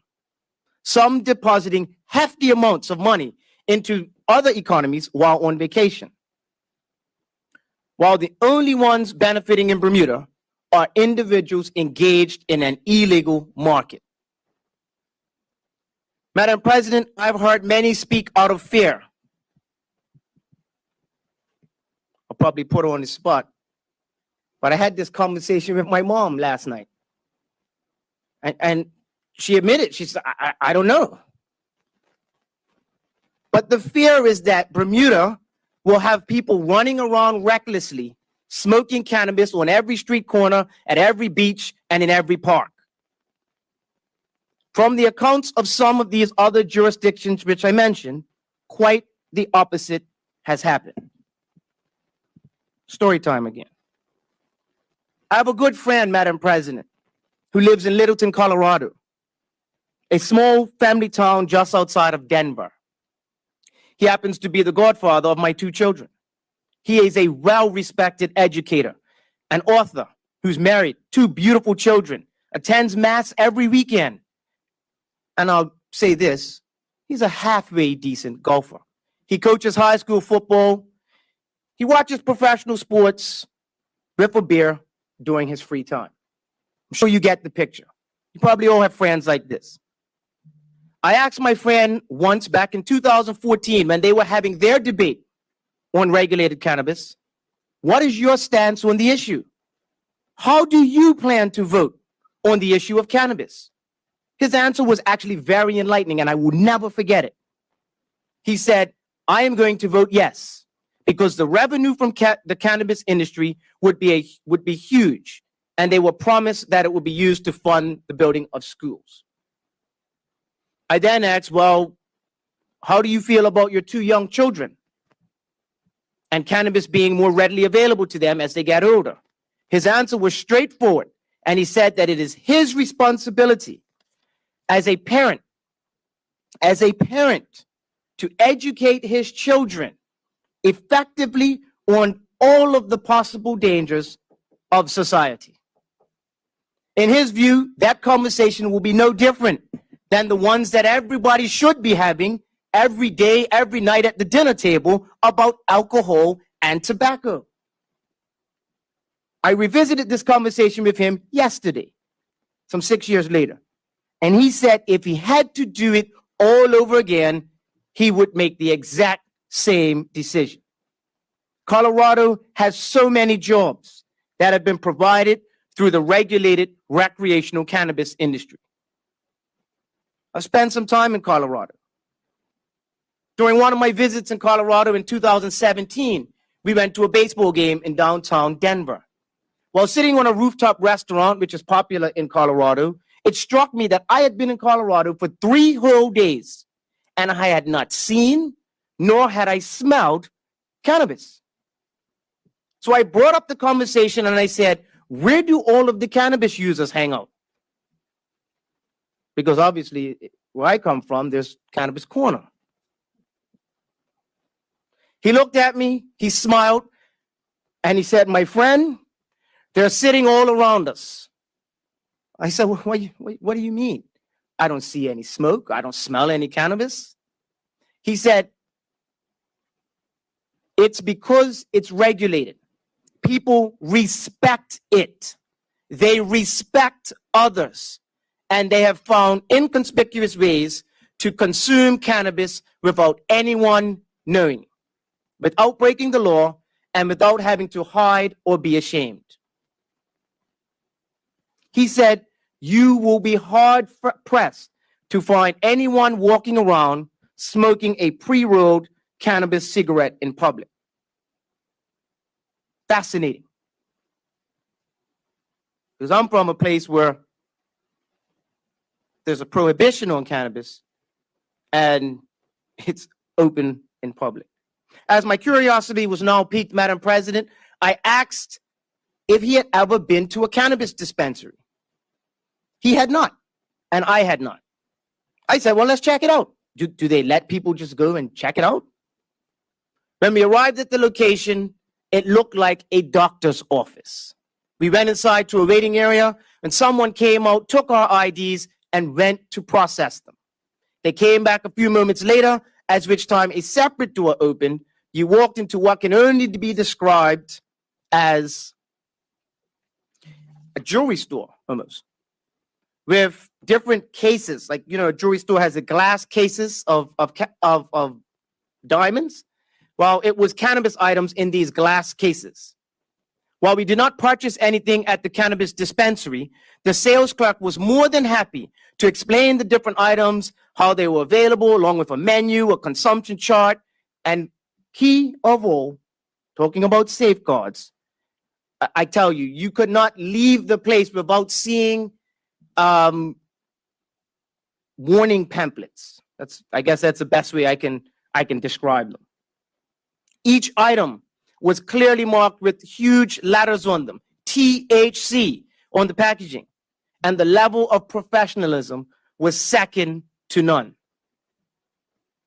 I'll also note that I saw, as I was looking at our bill and how they have it set up in Colorado, the store hours in Colorado cannot be open past 7 p.m.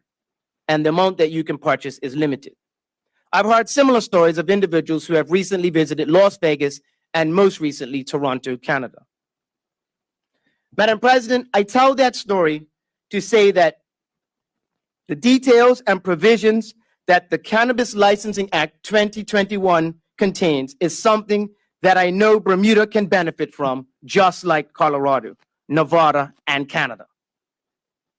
Why should events be disrupted by unregulated but tolerated illicit cannabis corner? Why should the illegal and extremely dangerous illicit market continue to flourish while people turn a blind eye? Madam President, I mentioned earlier that I was proud to be part of a bold and progressive party in the Progressive Labor Party. And I have colleagues who sit in another place who so eloquently delivered and supported the cannabis licensing bill about 2 weeks ago. However, Madam President, what I cannot figure out is why is it that the One Bermuda Alliance continues to be silent on the issue of regulated cannabis industry in Bermuda for so long? Why have they failed to engage with the public on this issue? I mean, they said to us earlier that there hasn't been proper consultation. Are they against cannabis reform? Or are they sitting back, licking their chops, waiting to get in on the action? And yes, Madam President, when I say action, I mean the money. I've heard them talk about pom-poms before. Kind of cute, actually. Where are their pom-poms on this issue that has negatively affected so many Bermudians that look like me? I just don't get it. Some will gladly say and publicly support a former U.S. president of questionable character, but will not publicly encourage their party leader to take a progressive stance on the regulated cannabis reform, which has single-handedly disenfranchised,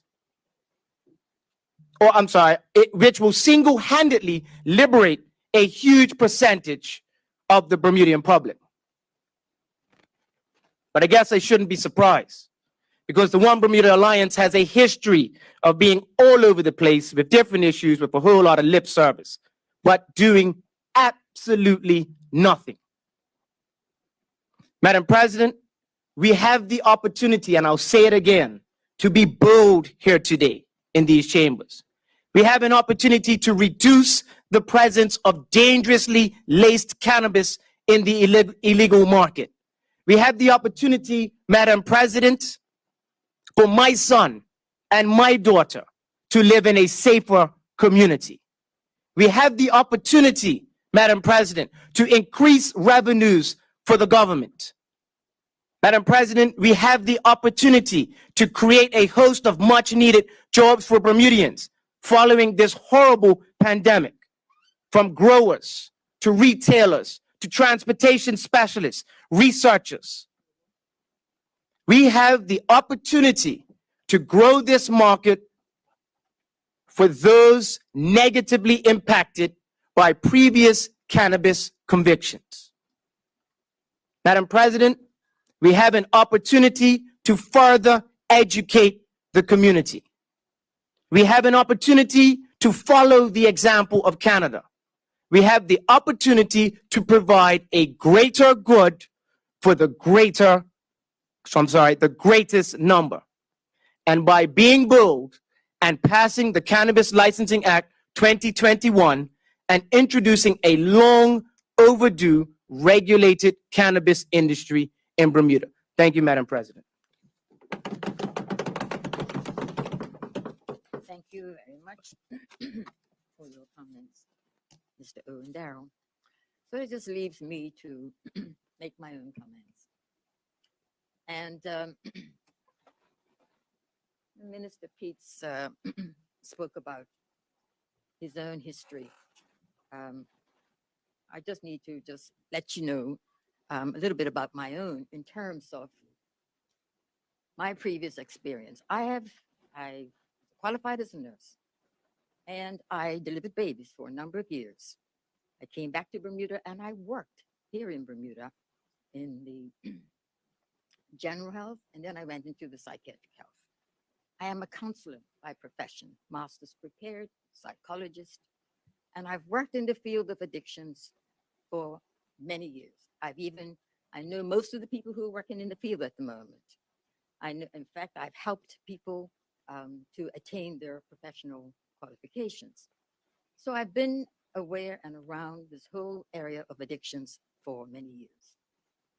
In babies, I've seen, in delivering babies, I've seen the result of mothers who have had babies and have been using either marijuana or stronger drugs. And I've seen that impact on babies. Low birth rate, issues around their breathing, their lung capacity. I've also seen young people, when Maui was St. Brendan's, working with psychologists who had to deal with young 11-year-old, 12, 13, 14-year-old young Bermudian boys who were presenting with psychotic-like behaviors, and had a lot of discussion with them about the impact of these young people. What is it that triggers it? Is it the psychosis because of hereditary factors, or is it the marijuana or drugs? Most of them admit it. And I'm talking years ago. I'm talking years ago about the impact of our young adolescent. So Child and Adolescent Service was set up to help deal with some of these issues. And we made sure that some of the counselors were qualified and had the experience, sent overseas to work with this population. And I've worked with them. So when I'm sitting here listening to a lot of this conversation, I know all about the drug field. I've been out of it for quite a number of years, but I know most of the people who are working in it today. And I can tell you that I also look at the birth rate. Look at Bermuda's birth rate. If we have 500, 600 babies born a year, that's about it. I've read all the Burdin reports. I've talked to all the counselors, and I can tell you that even approaching, coming today to have a debate on this particular topic, the doctors tell me they have not been informed. They were not consulted. The counselors are telling me they are not been involved in the decisions that have been made about this. And so, I'm surprised, I'm taken back because I have been told that there was broad consultation. And so, I've also read a lot. I've read about the Canadian situation. I've read about the Colorado situation. I've read about all the incidents that have occurred in Colorado, I've read the Rutgers reports.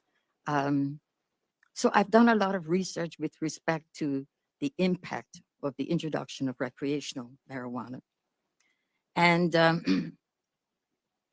some of you have spoken about the impact of school children.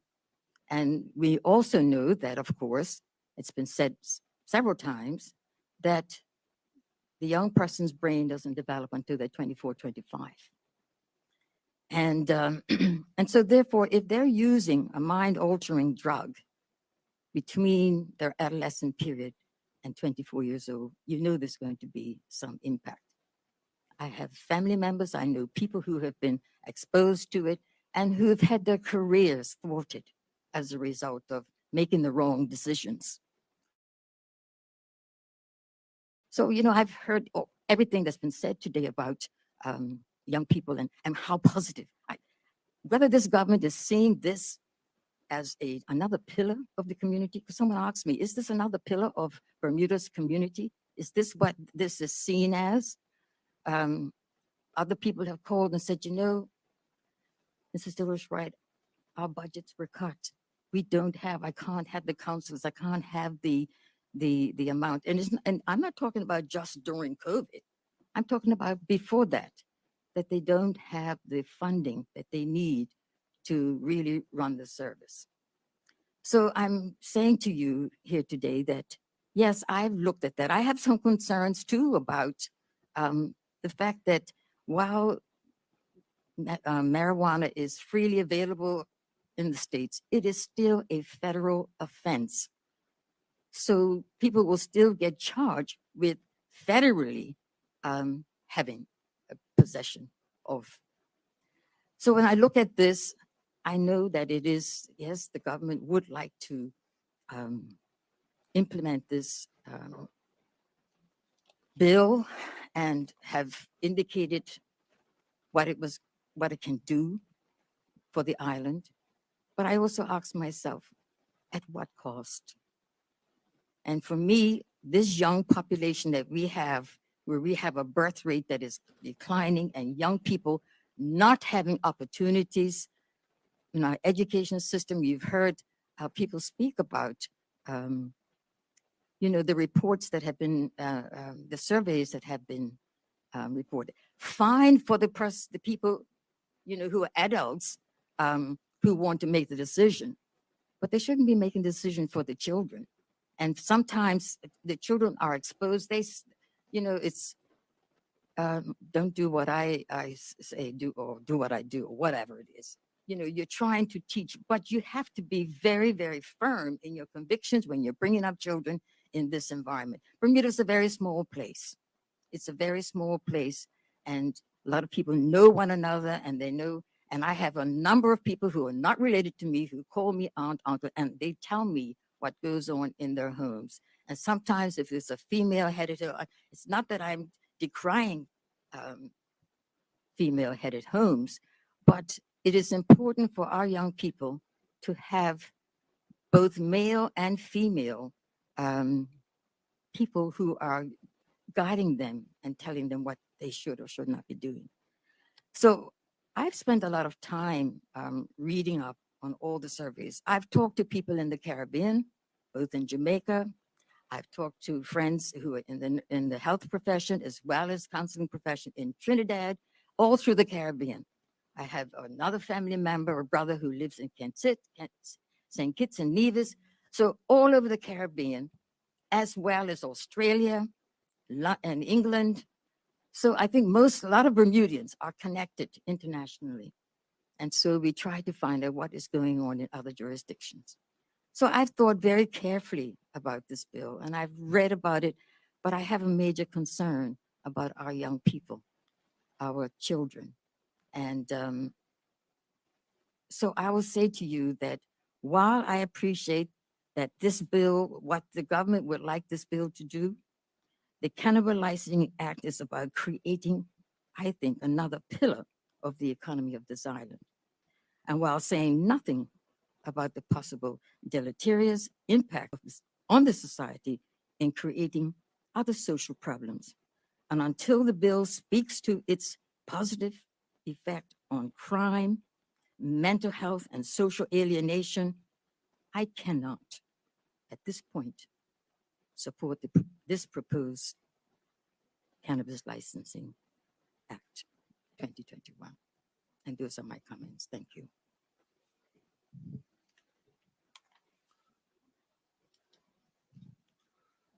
Madam President, Yes, just wonder if I can please. share a few words. Yes, indeed.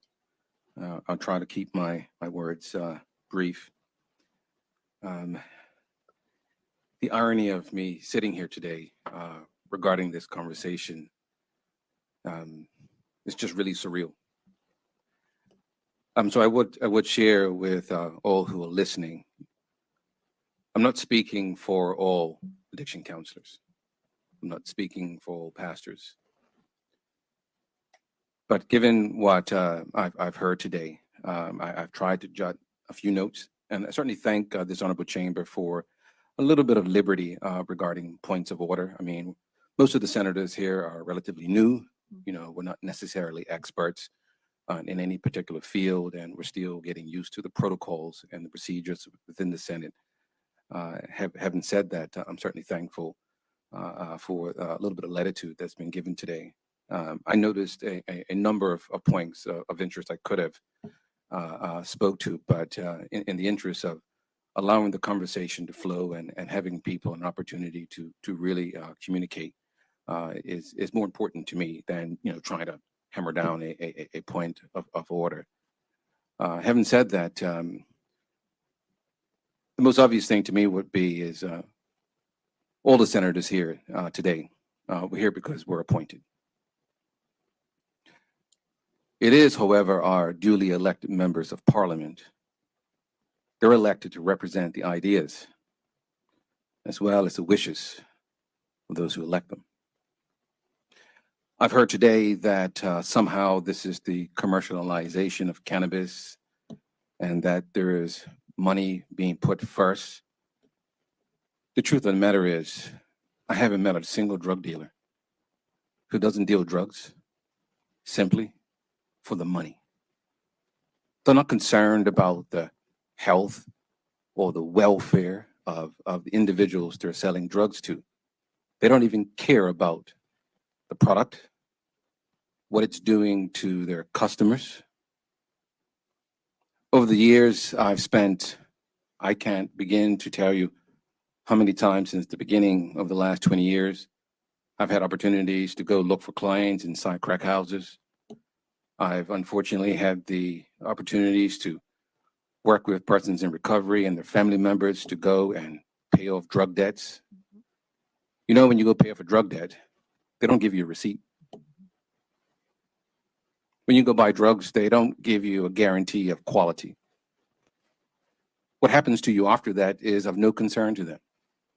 You're simply a dollar. You know, so to sit here and sometimes, listen to, oh, we're trying to commercialize cannabis. I just can't fathom that, because right now the illegal drug market is cashing in, unfortunately, on individuals and taking advantage of them in ways that we need to do something about. There's also a lot of fear out there in the community. I heard some of it today, and to be quite honest, I would imagine all of us have a little bit of fear, simply because no one can actually see the future.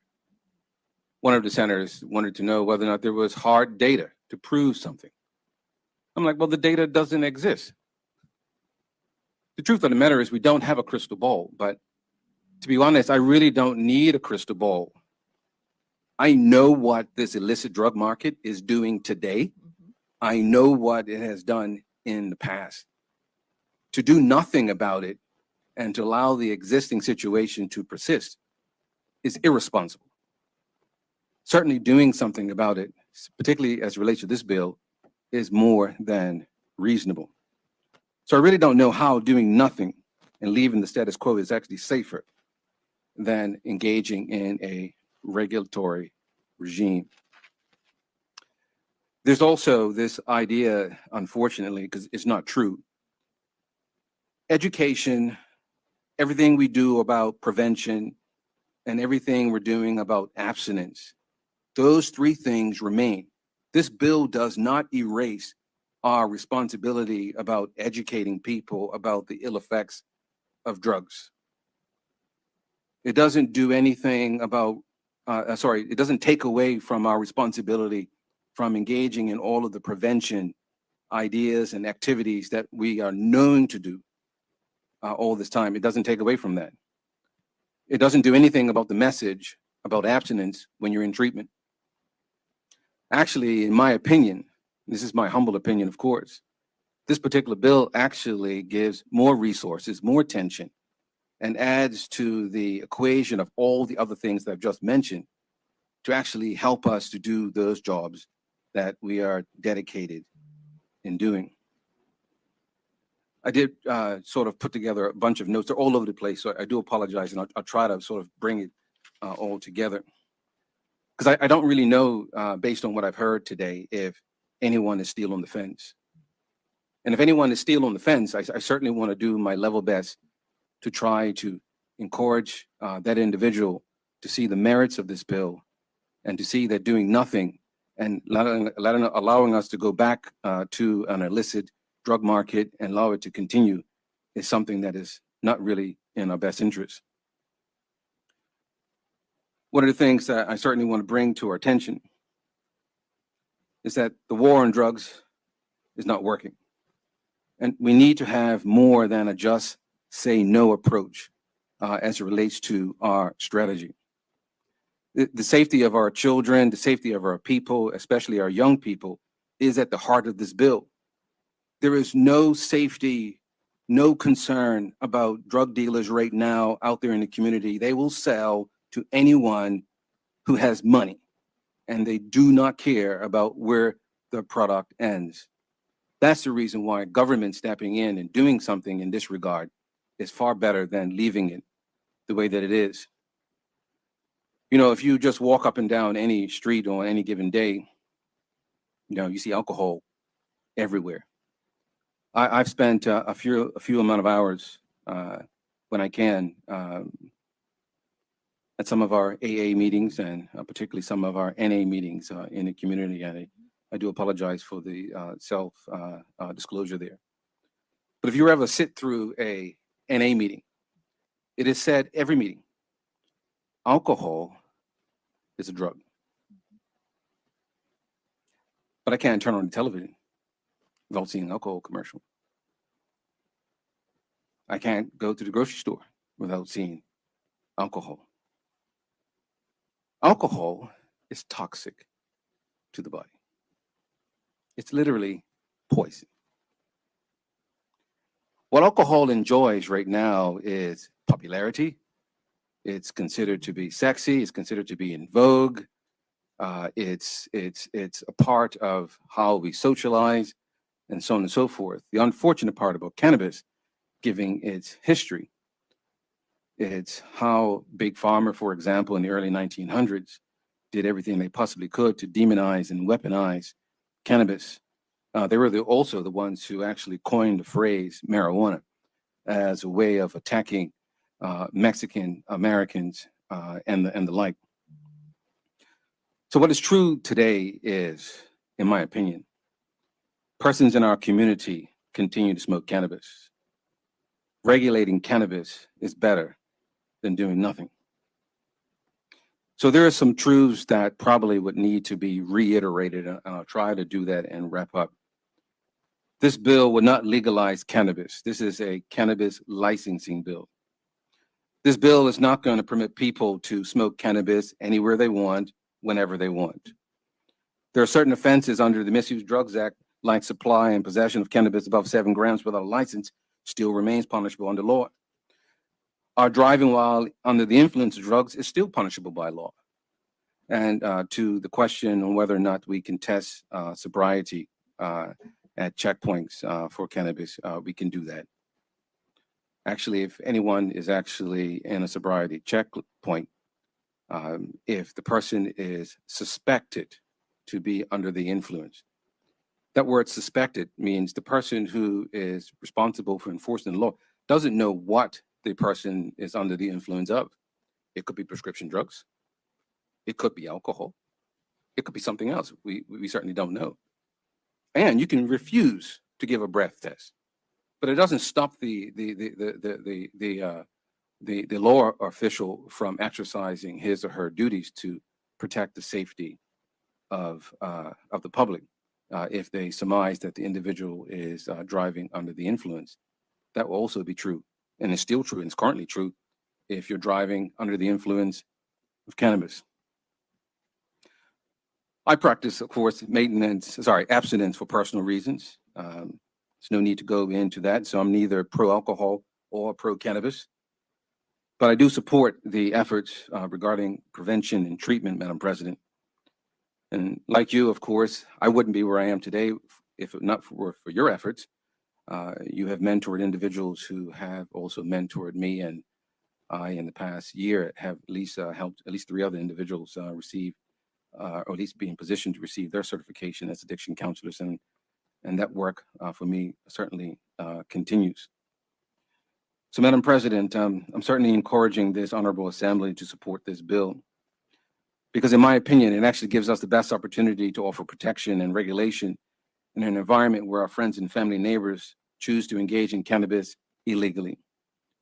And to do so without proper regulation and public health guards is something that I think is untenable. So I'm encouraging this Honorable Assembly, particularly as we're thinking about how we're going to vote on this bill that has been supported by the voting public as it relates to the public consultation. Oh, and by the way, I did attend the last Bird-In conference. I try to do that every year. I know there's been much said about the consultation. There was a well-known pediatrician doctor at the Bird-In. And if you're willing for me to share that person's information and what they shared, I certainly can do so offline. So consultation has happened. So I'm not really sure, what people are, where people are getting the information about, they haven't been contacted across the board in addiction, across the board with medical professions. As I mentioned at the Bird-In, the doctor was there. We also had representatives from the Ministry of Education. So of course, has the government talked to every single Bermudian?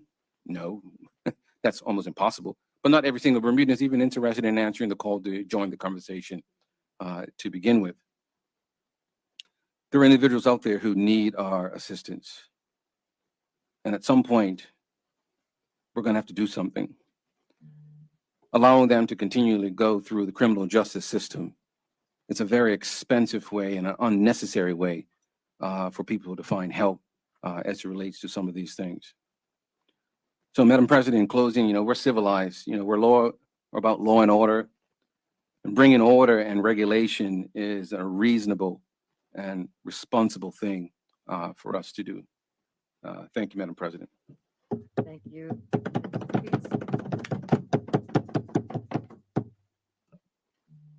Now we do the second reading.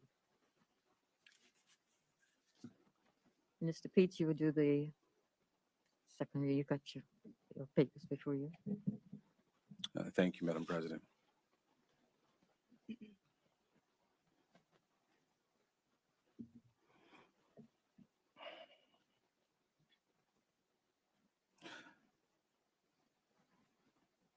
Madam President, I move that this bill entitled, the Cannabis Licensing Act 2021, that Rule 26 be suspended. Move the second reading first, sorry. Sorry, move for a second reading. Is there any objection to that motion? No objection, carry on. Thank you, Madam President. It's been a long day, Mhm. and I think all of us are interested in just You've been doing a lot of the talking. getting Carry on on. with it. Madam President, I move that this bill entitled the Cannabis Licensing Bill 2021 be now read a third time. No, you Pardon me? suspend, yes. Thank you. do that. Thank you. I'm sorry. Some of it is nerves, you know. Sorry, Madam President, I move that Rule 26 be suspended at this time. Is there any objection to that motion? No objection, carry on. Thank you, Madam President. Madam President, I move that this bill entitled the Cannabis Licensing Bill 2021 now be read a third time. Is there any objection to the third reading? No objection. Madam President, I move that this bill do not pass. Is there any objection to the passage of the bill? I object to. We have three, so we'll have a vote.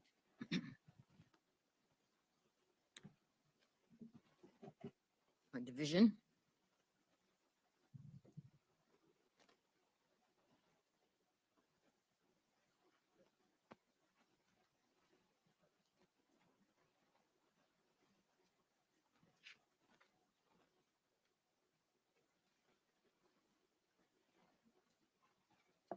Call the names.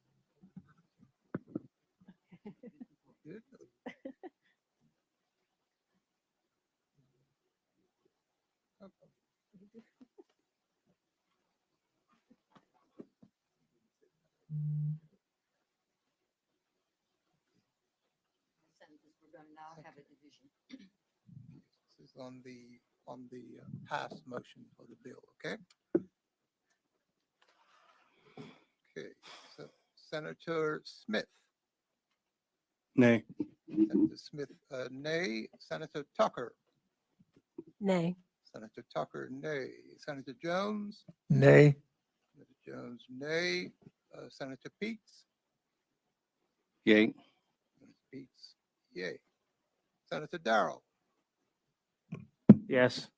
Senator Darrell, yay. Senator Hodgson, Senator Hodgson, yay. Senator Richardson, Yay. Senator Richardson, yay. Senator Lindsey Simmons, Yay. Senator Lindsey Simmons, yay. Senator White, Nay. Senator White, nay.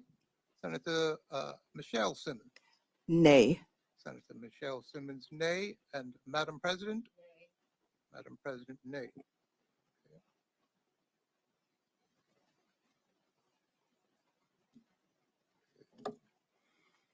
Madam President, Senators, the division has been defeated with, yeah. Sorry. 5 ayes and 6 nays. So the bill has been defeated. Thank you, Senators. We'll move on with our agenda. Item number 14 is the motions. There are none. Item number 15, congratulatory and or obituary speeches. Does any senator want to speak on these topics?